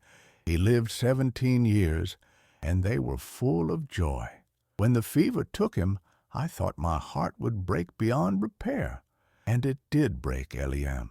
It shattered into pieces I thought could never be made whole again." She looked out across the valley, her expression distant. But something strange happened. In the breaking, there was an opening. Where my heart had been closed, protecting itself, protecting its love, now it was open. And through that opening, I began to feel God's presence in a way I never had before. She turned back to him. "The Psalms say, 'The Lord is close to the broken-hearted and saves those who are crushed in spirit.' I never understood that until I was broken. Now I understand. The breaking is not the end of the story. It is sometimes how the story truly begins. They sat together in silence for a long while, this young shepherd and this old woman who had walked through grief and come out with wisdom. Eliam thought about her words, about how suffering could become an opening rather than a closing, about how, even in loss, there could be a terrible kind of gift. "What is your name?" he asked finally. "Naomi," she said. "It means pleasant, though my life has not always been pleasant. But it has been full, Eliam. That is perhaps more important. Pleasant is surface. Full is depth." She rose slowly, and he helped her to her feet.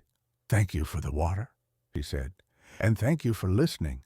The young do not always listen to the old, but you have the gift of attention. Use it well." After she left, Eliam sat for a long time, thinking about their conversation. He thought about his grandfather's words about faithfulness in small things, about Zadok's teaching about seeing the sacred in the ordinary, and now about Naomi's wisdom concerning brokenness and openness. Each encounter was a teacher, each person a revelation of some aspect of truth he needed to understand. The seasons continued their ancient dance. Winter gave way to spring, spring to summer, summer to the harvest, and then autumn again. Eliam grew into his role not just as a shepherd, but as a presence in his community. He was consulted on matters of wisdom, asked to mediate disputes, invited to teach the children about the Torah and the stories of their people. He married Ruth in a simple ceremony during the month of Nisan, when the land was green and the almond trees were in bloom.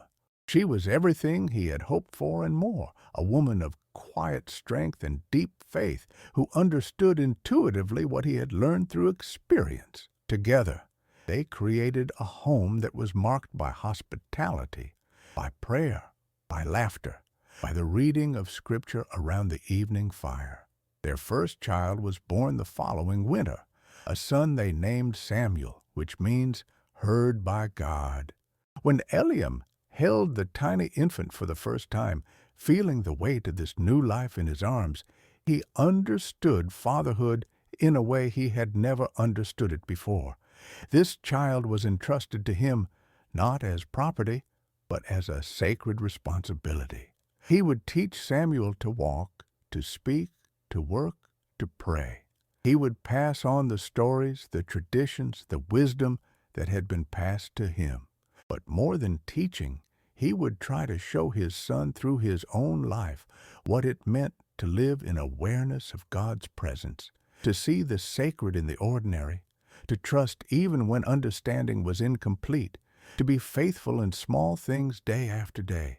As Samuel grew, Eliam would take him into the hills, teaching him about the sheep, about the land, about the sky and the seasons, and always he would tell him stories, stories of Abraham who left everything to follow a promise, stories of Isaac who dug wells and made peace, stories of Jacob who wrestled with God and was transformed, stories of Joseph who endured suffering and saw it redeemed, stories of Moses who led people through wilderness, stories of David who was shepherd and king.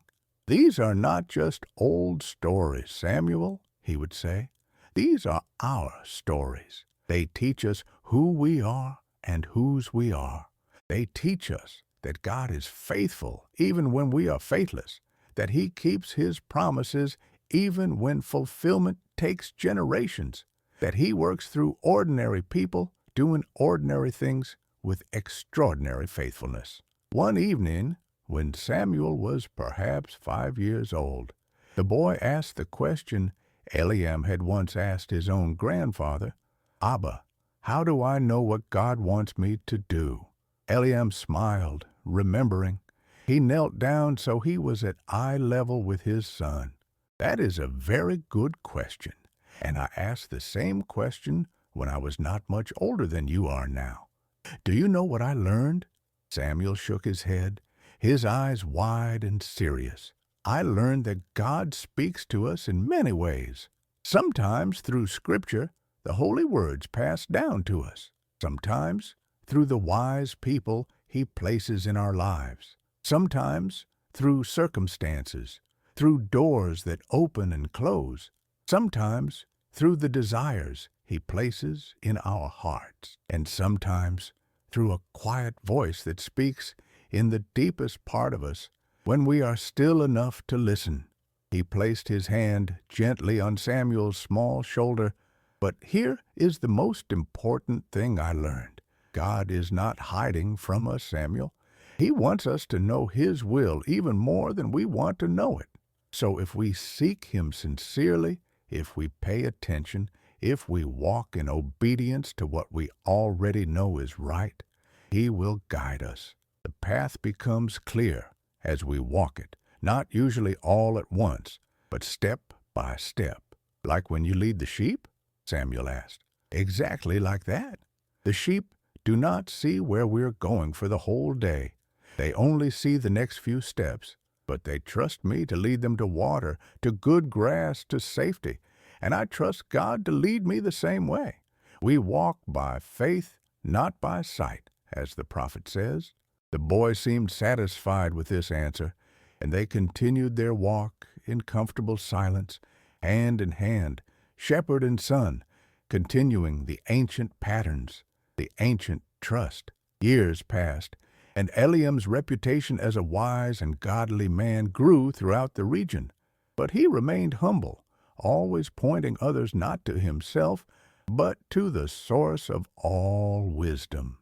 When people thanked him for his counsel, he would say simply, I only share what has been shared with me. The credit belongs to those who taught me, and ultimately to the one who teaches us all. His grandfather lived to see Samuel's 7th birthday, a gift for which Eliam was profoundly grateful. The old man had grown very frail, his movements slow and painful, his voice weak, but his mind remained sharp, and his spirit burned bright until the very end. On the last evening they spent together, Eliam sat beside his grandfather's bed while the old man drifted in and out of sleep. At one point, his eyes opened clearly, and he looked at Eliam with perfect lucidity. You have done well, my boy, he said, his voice barely above a whisper. You have lived the truth we spoke of. You have found the sacred in the ordinary. You have been faithful in small things. And see how God has used you, how He has worked through you to bless others. Because of what you taught me, grandfather. Because you took time to share your wisdom. The old man smiled. We are all links in a chain, Eliam. I learned from my father. You learned from me. Samuel will learn from you, and his children will learn from him. This is how truth survives, how covenant continues, how the promise made to Abraham flows through generations like a river that never runs dry. He reached out his hand, and Eliam took it gently. Remember the stone I gave you. Remember that every place is holy ground because God is everywhere. Remember that every moment is a beginning because God is always creating. Remember that faithfulness in small things is actually faithfulness in great things because there is nothing small in the eyes of God. I will remember, grandfather, I promise. And tell Samuel, tell him that his great-grandfather loved him and was proud to know him even for this short time. Tell him to ask questions, to seek truth, to never stop wondering, but also tell him that the answers are closer than he thinks, that he does not have to journey far to find what he seeks. It is already within him, already around him, already calling to him. That night, peacefully, with his family surrounding him and prayers being whispered over him, Eliam's grandfather breathed his last. His face in death held an expression of profound peace, almost of joy, as though he had seen something beautiful in that final moment. They buried him in the family tomb, and for 7 days Eliam sat Shiva, receiving visitors who came to share memories and offer comfort. Each person had a story about the old man, about his wisdom, his kindness, his patient teaching. Eliam realized that his grandfather's influence had extended far beyond their immediate family, that he had touched countless lives through his faithful presence over many decades. This, Eliam thought, was the legacy that mattered. Not wealth accumulated or status achieved, but lives touched, wisdom shared, love given freely. His grandfather had been a shepherd, as his father before him, as Eliam was now, as Samuel might be. There had been nothing outwardly remarkable about his life, and yet it had been profoundly significant because it had been lived in awareness of God's presence, in faithfulness to God's call, in love for God's people. After the period of mourning ended, Eliam found himself returning to the high place where he had watched the sunrise years before, on the morning when everything had begun to shift in his understanding. He stood in the same spot, looking out over the same landscape, and he marveled at how much had changed while also remaining the same. The hills were still here. The sheep still needed tending. The sun still rose and set in its appointed times. The seasons still turned in their ancient rhythm. But he was different. He saw differently, lived differently, understood differently. The restlessness had been replaced by rootedness. The searching had given way to finding, though the finding was not a destination, but a way of being, a continuous recognition of what had always been true. He thought about the creation story once more, the story that had haunted him during his time of questioning. God had created the world in stages, had called each day good, had established rhythms and patterns that endured, and he had created humans in his own image, not to be passive observers but active participants in the ongoing work of creation. Every choice for good over evil was an act of creation. Every moment of love given freely was creation continuing. Every time truth was spoken, beauty recognized, justice pursued, mercy shown, creation was happening again. God was still saying, "Let there be light," and humans were saying yes, becoming vessels through which that light could shine. This was what it meant to be made in the image of God. Not that humans were divine, but that they were called to reflect divine character, to participate in divine purposes, to be co-creators of a world marked by love and justice and beauty and truth. Eliam understood now that his time of questioning had not been a deviation from his path, but an essential part of it. The restlessness had driven him to seek, the seeking had led to finding, and the finding had brought him full circle back to where he started, but with new eyes to see what had always been present. He was exactly where he was meant to be, doing exactly what he was meant to do. And from this place of rootedness and clarity, he could now help others on their own journeys of discovery. As he walked back down the hillside toward home, he noticed a young man sitting by the path, his head in his hands, his posture speaking of confusion or despair. Eliam recognized him as Aaron, a boy from a neighboring village, perhaps 18 or 19 years old.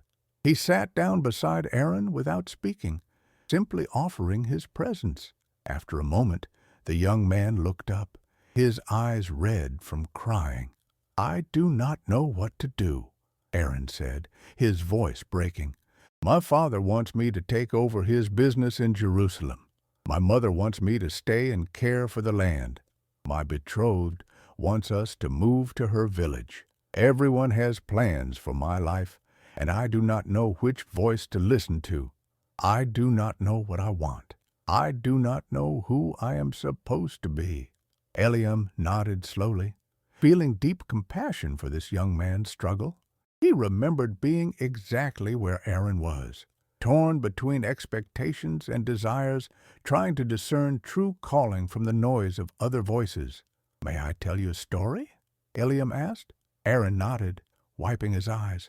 And so Eliam told him about his own journey, about the restlessness, the questions, the conversations with Zadok and his grandfather, the slow learning to see the sacred in the ordinary. He told him about the shepherd's stone, about the painting in the cave, about Naomi and her wisdom concerning brokenness.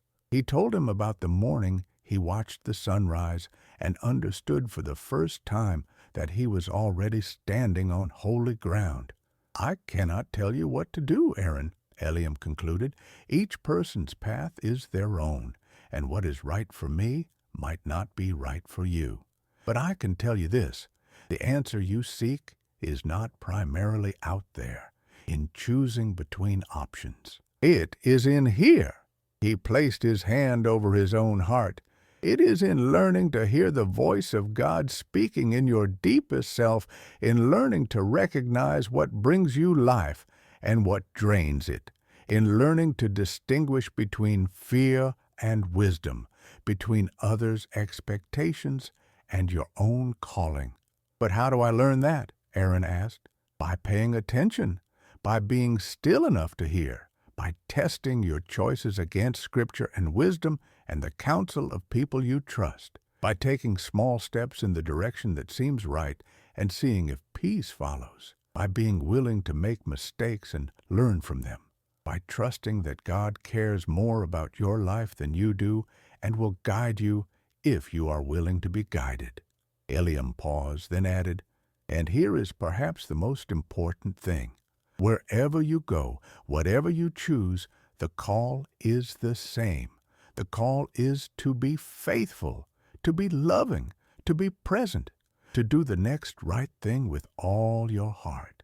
Geography might change, occupation might change, circumstances will certainly change, but the fundamental call remains constant, to love God and love others, to do justice and love mercy and walk humbly.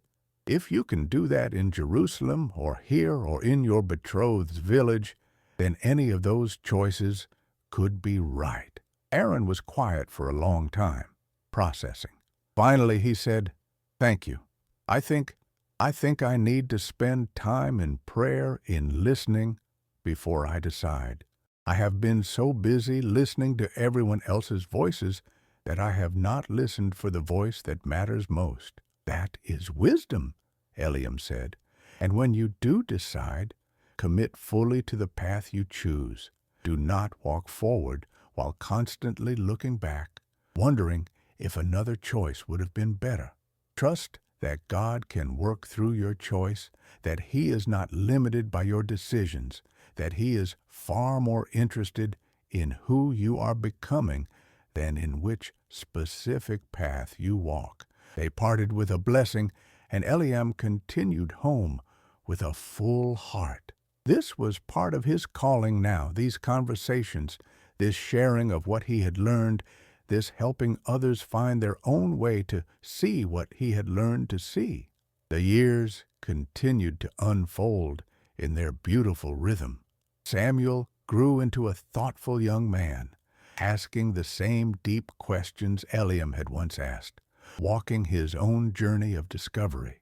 Ruth remained Eliam's partner in all things, her wisdom complementing his, her presence a daily gift. They had 2 more children, a daughter named Hannah, who had her mother's gentle strength, and another son named Nathan, who showed signs of becoming a teacher, his questions endless, his curiosity boundless.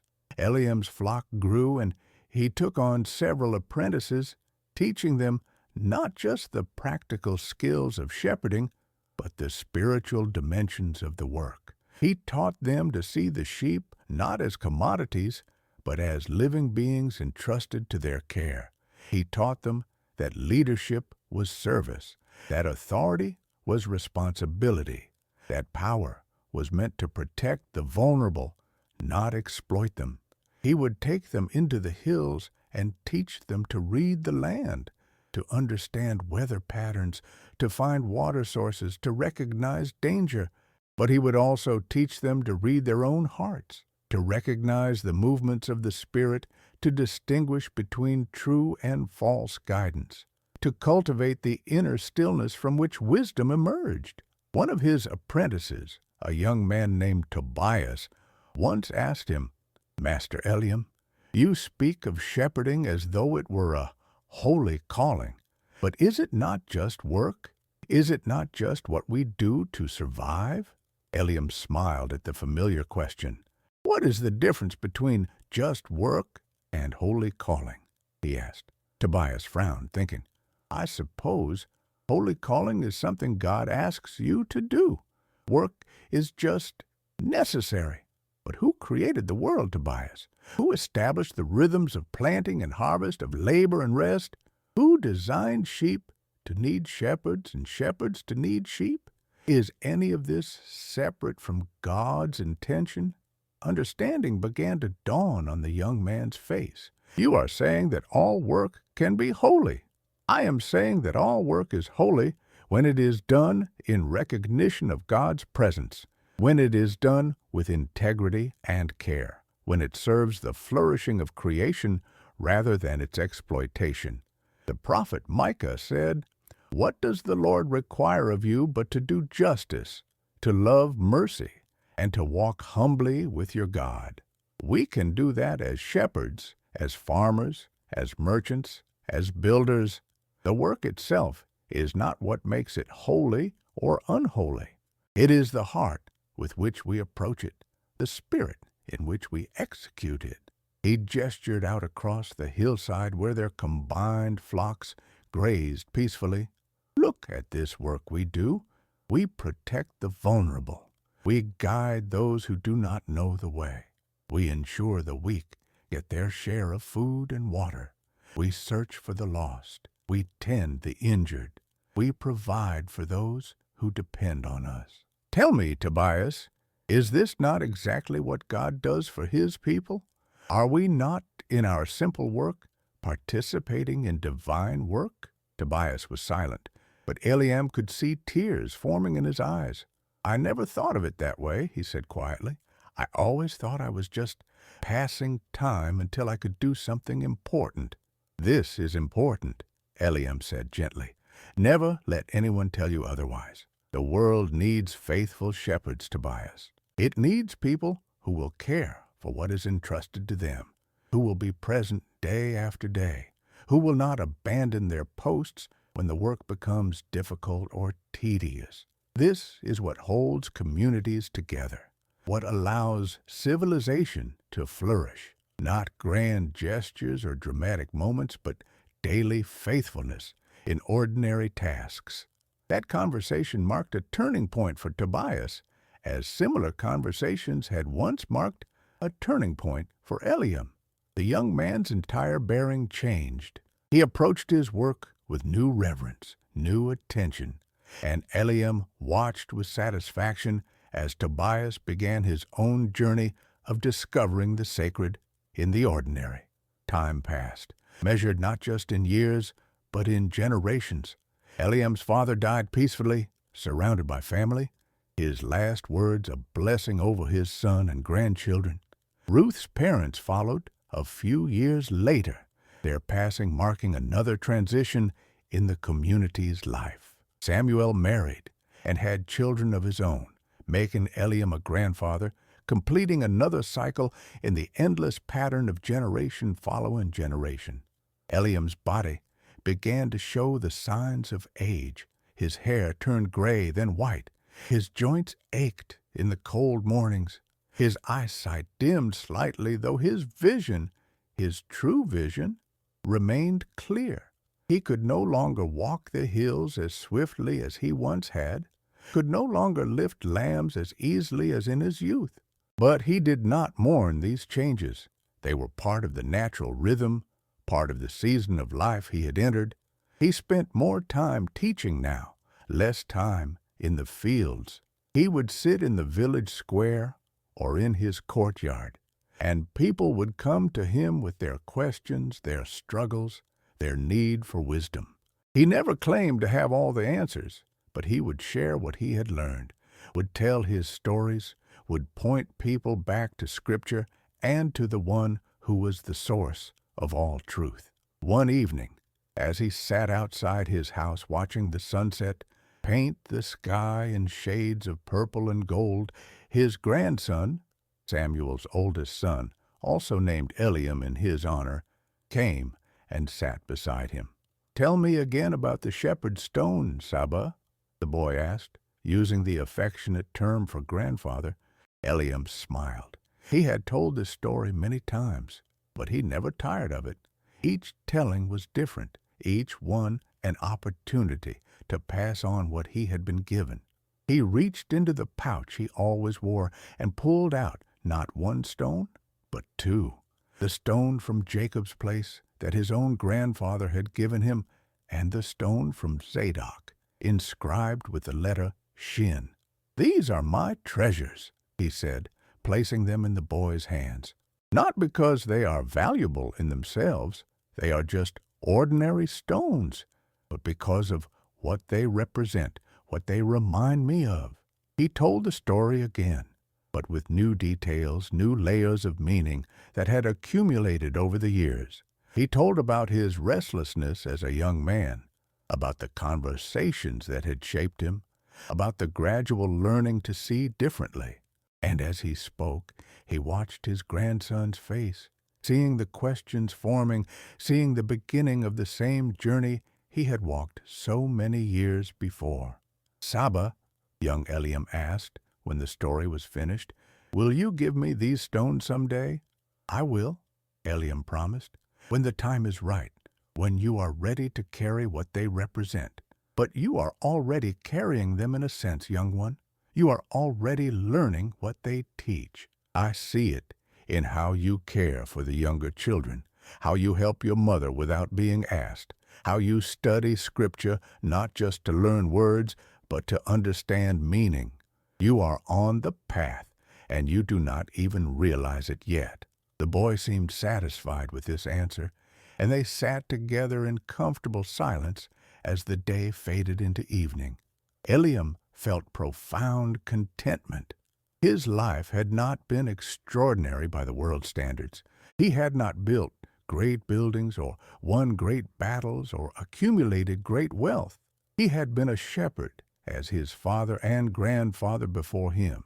He had tended sheep, raised a family, served his community, taught those who sought wisdom. But he had learned the secret that transforms ordinary life into something sacred: presence, attention, recognition of the divine in every moment, every task, every encounter. He had learned that there was no such thing as secular and sacred, only sacred recognized and sacred unrecognized. He had learned that the kingdom of God was at hand, here, now, in this moment, if only one had eyes to see. As full darkness fell and the first stars appeared, Eliam looked up at the vast expanse overhead, the same stars Abraham had looked at when God made his promise, the same stars that had guided travelers through wilderness, the same stars that declared the glory of God night after night in every generation for all time. "Saba," his grandson whispered, "how many stars are there?" "No one can count them," Eliam replied. "That is part of the promise. God told Abraham, 'Look toward heaven and number the stars. If you are able to number them, so shall your offspring be.' We cannot number the stars, just as we cannot fully comprehend God's promises, but we can trust them. We can look up at them each night and remember that we are part of something vast, something that began before us and will continue after us, something held together by divine faithfulness." The boy was quiet, processing this. Then he asked, "Will you always be here, Saba?"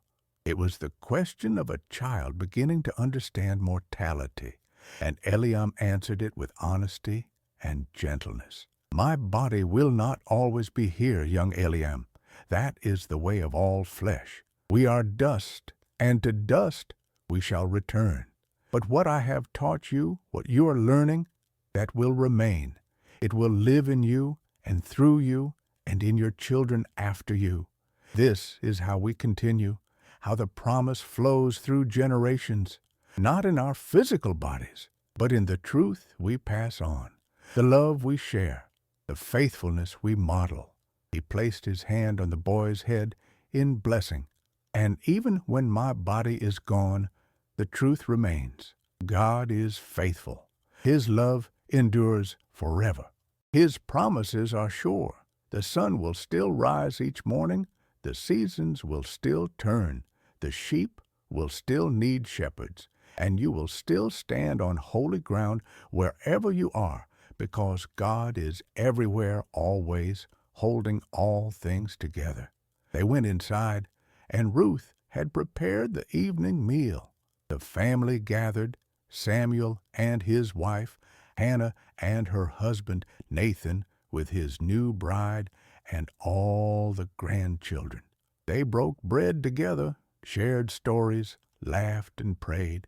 This was the legacy Eliam would leave, not monuments of stone, but living relationships, not written achievements, but love embodied, not fame that would fade, but faithfulness that would echo through generations.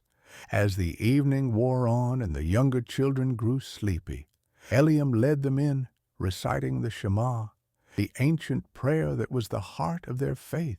Hear, O Israel, the Lord our God, the Lord is one.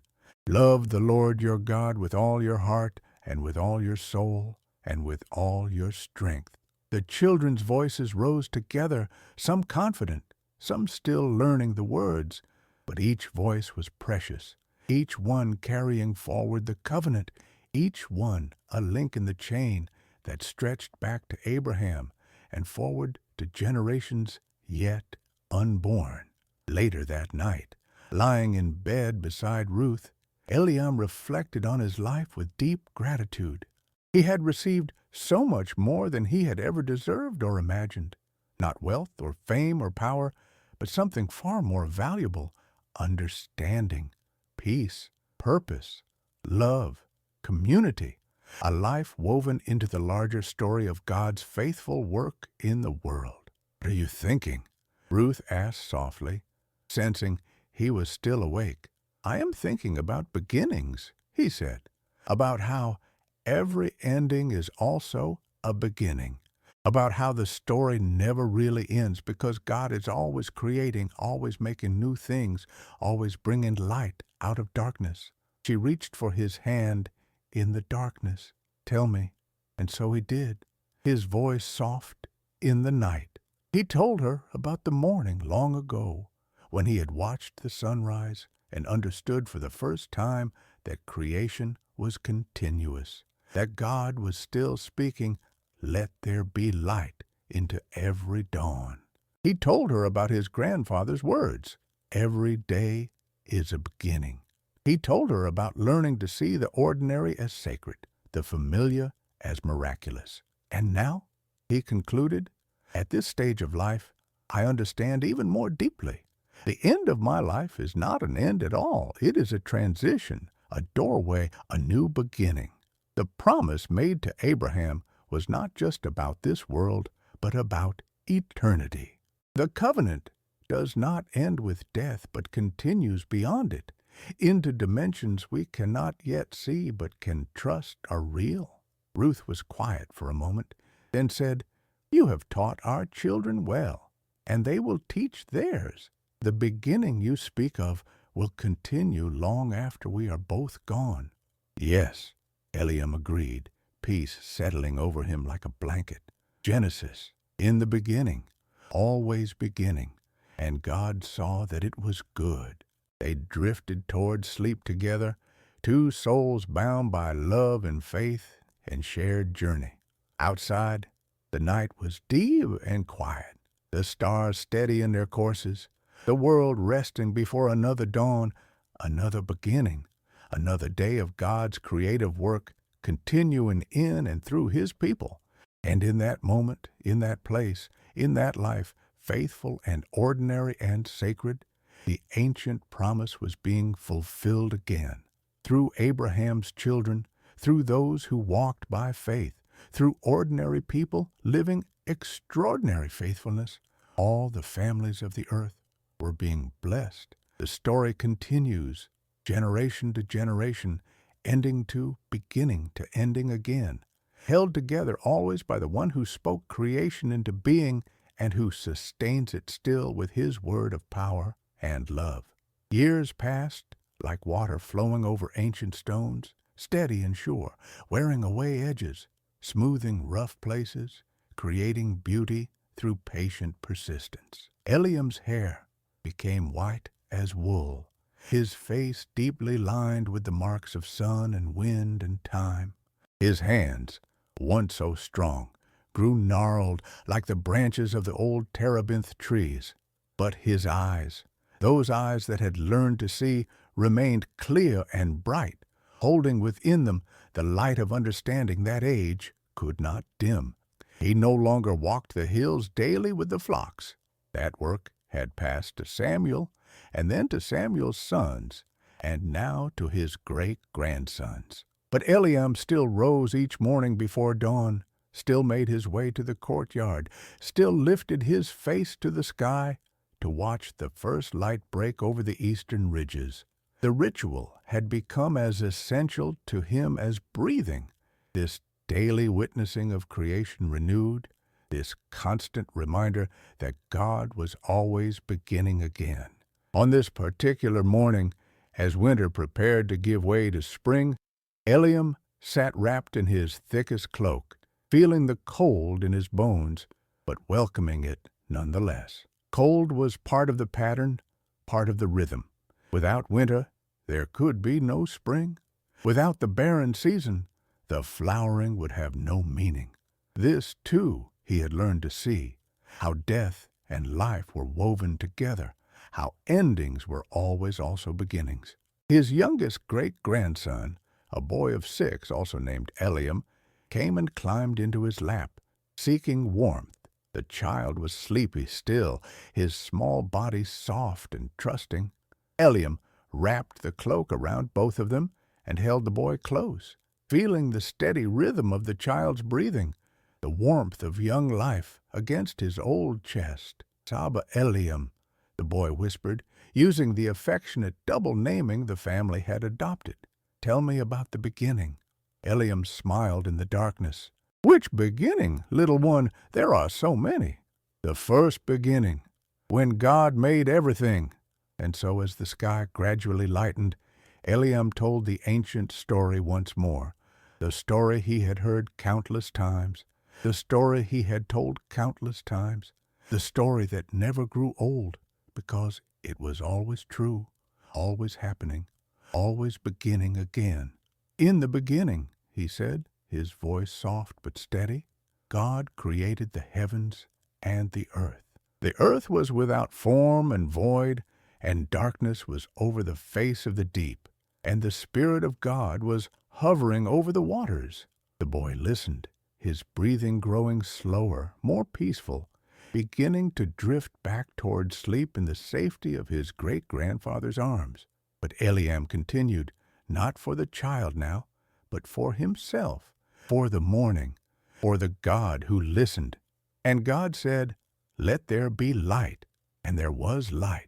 As if in response to the ancient words, the first ray of sun broke over the horizon, touching the hilltops with gold. Eliam felt tears slip down his weathered cheeks, as they did so often now. Not tears of sorrow, but tears of gratitude, tears of wonder that never diminished, that only grew deeper with each passing year. The child in his arms was fully asleep now, completely trusting, completely at rest. And Eliam thought about trust, about how it was both the simplest and the most profound thing, how it was what the sheep showed him all those years ago, how it was what this child showed him now, how it was what God asked of all his children.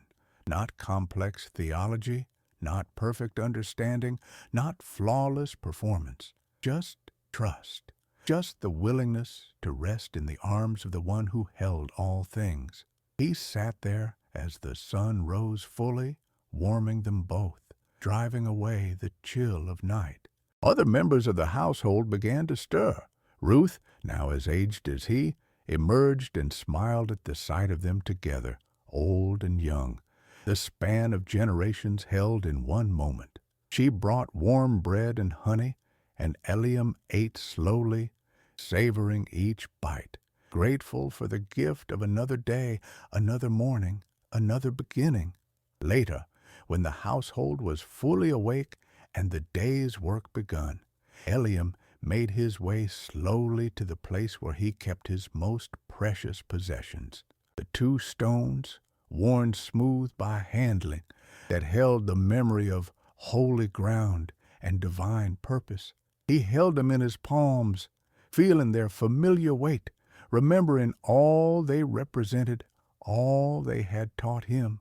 He had thought, when his grandfather first gave him the stone from Jacob's place, that it was simply an heirloom, a connection to the past. But now he understood it was more than that. It was a reminder that the past was not dead, that the promises made to Abraham, Isaac, and Jacob were still alive, still being fulfilled, still working themselves out through ordinary lives lived in extraordinary faithfulness.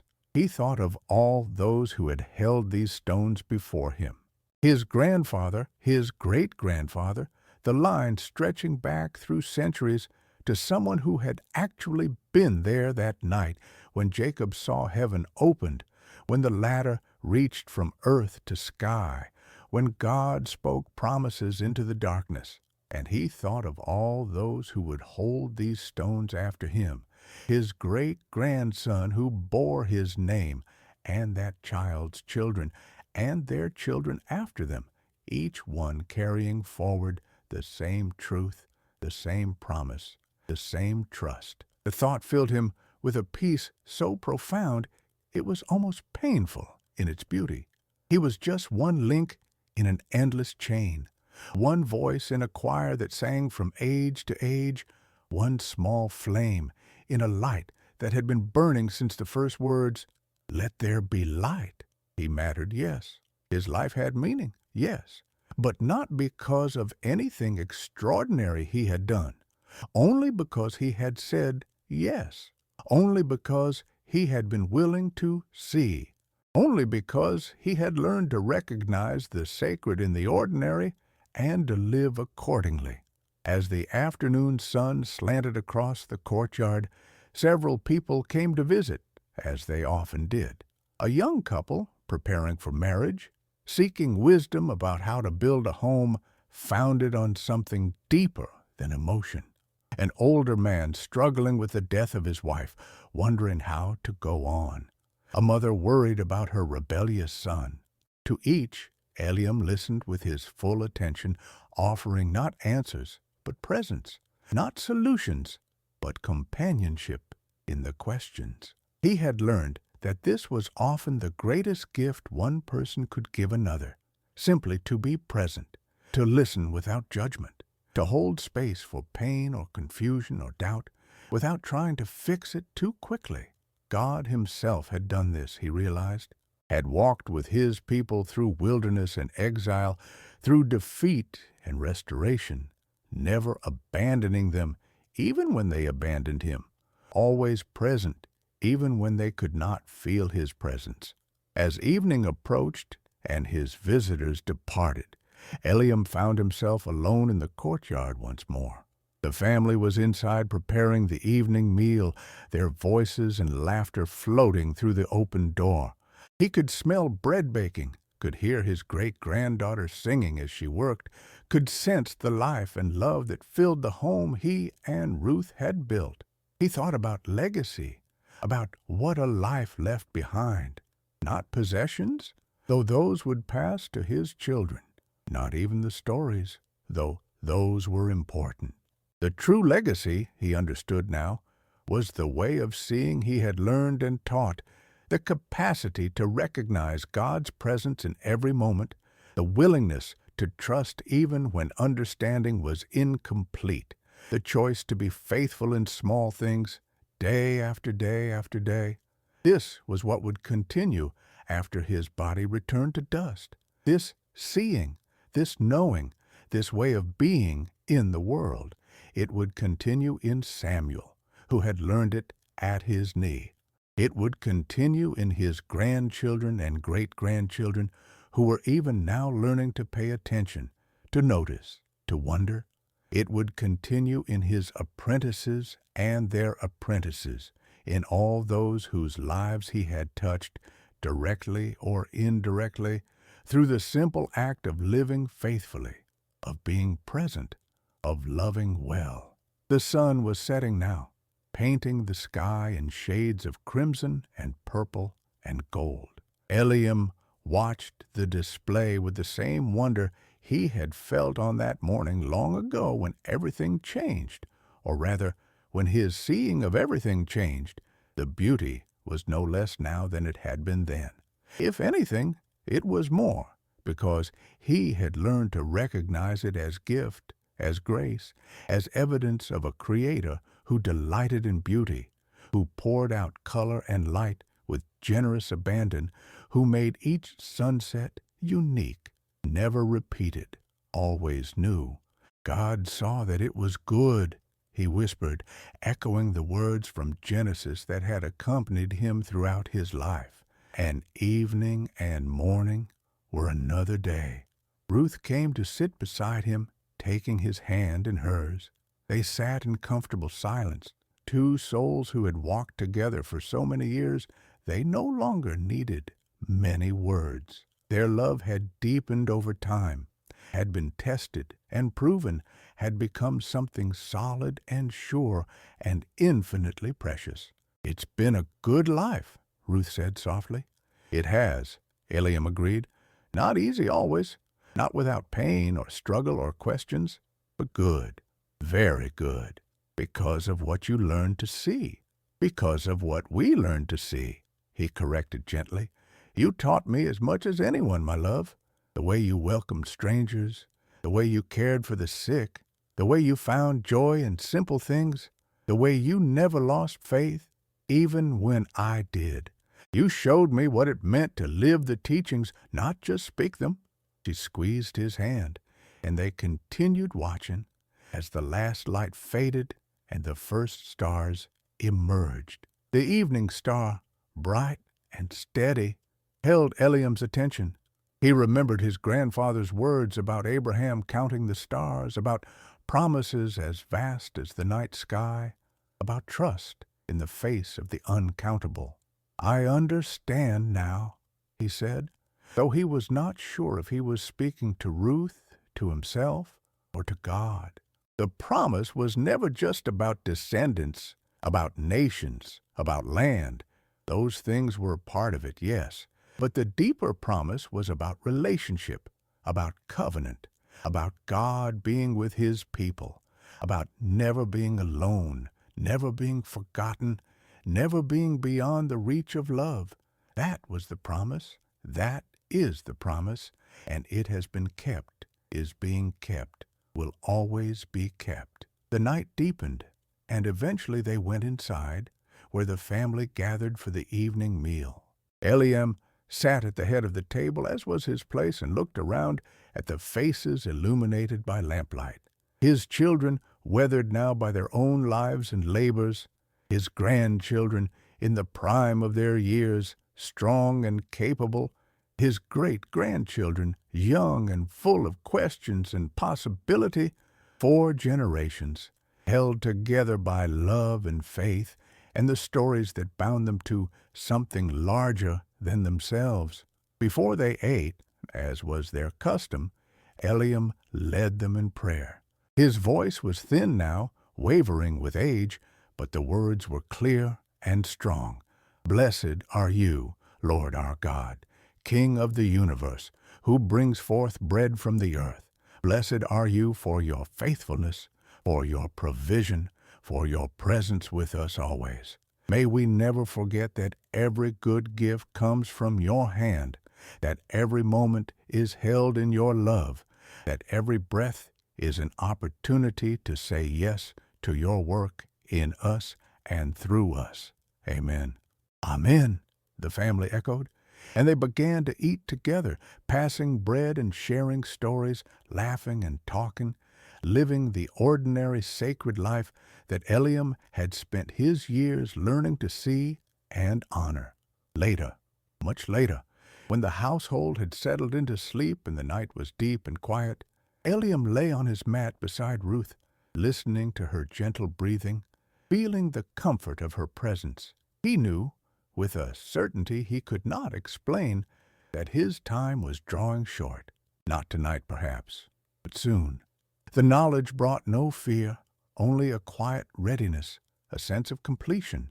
He had done what he was called to do, not perfectly, never perfectly, but faithfully. He had tended the sheep entrusted to him, both literal and metaphorical. He had learned to see the sacred in the ordinary. He had taught others to see as well. He had lived the words he had been given, had made them flesh in his own small way, had passed them forward to the next generation and the next. And now, as his own beginning approached its ending, he understood that this too was part of the pattern, part of the rhythm established at creation. Evening and morning, death and life, ending and beginning, all held together by the one who spoke and brought forth light from darkness, order from chaos, meaning from void. Thank you, Eliam whispered into the darkness, for everything, for the questions that led to seeking, for the restlessness that led to finding, for the teachers you placed in my path, for the family you gave me, for the work you allowed me to do, for the life you let me live. Thank you. And in the silence that followed, in the space between heartbeats, Eliam felt what he had felt that morning long ago on the high place, the sense of being seen, being known, being held in awareness by something vast and loving, not a voice, not a vision, but a presence, steady and sure and infinitely comforting. He smiled in the darkness and closed his eyes, ready for sleep, ready for whatever came next, trusting as the sheep trust their shepherd, trusting as the child trusts in his great-grandfather's arms, trusting because that was what faith had always been and always would be, simply resting in the one who held all things. And as sleep came, his last conscious thought was the same as his first conscious thought on so many mornings. Let there be light. In the beginning, God created. And he is creating still, always beginning, always faithful, always love. If you found peace in Eliam's journey tonight, I invite you to continue walking these ancient paths of faith and rest. Click the video on your screen now to discover another story where the timeless wisdom of Scripture meets the gentle embrace of peaceful sleep. Don't forget to subscribe to Blessed Sleep, and if these biblical narratives have touched your heart, consider a super thanks to help us continue bringing you more stories like these, where every word is crafted to lead you deeper into rest and closer to the heart of God. Your support means everything to us, and together we create a sanctuary of peace for weary souls seeking rest in His presence. Shalom, and may you sleep in perfect peace tonight, wrapped in the eternal promises of the one who never slumbers nor sleeps.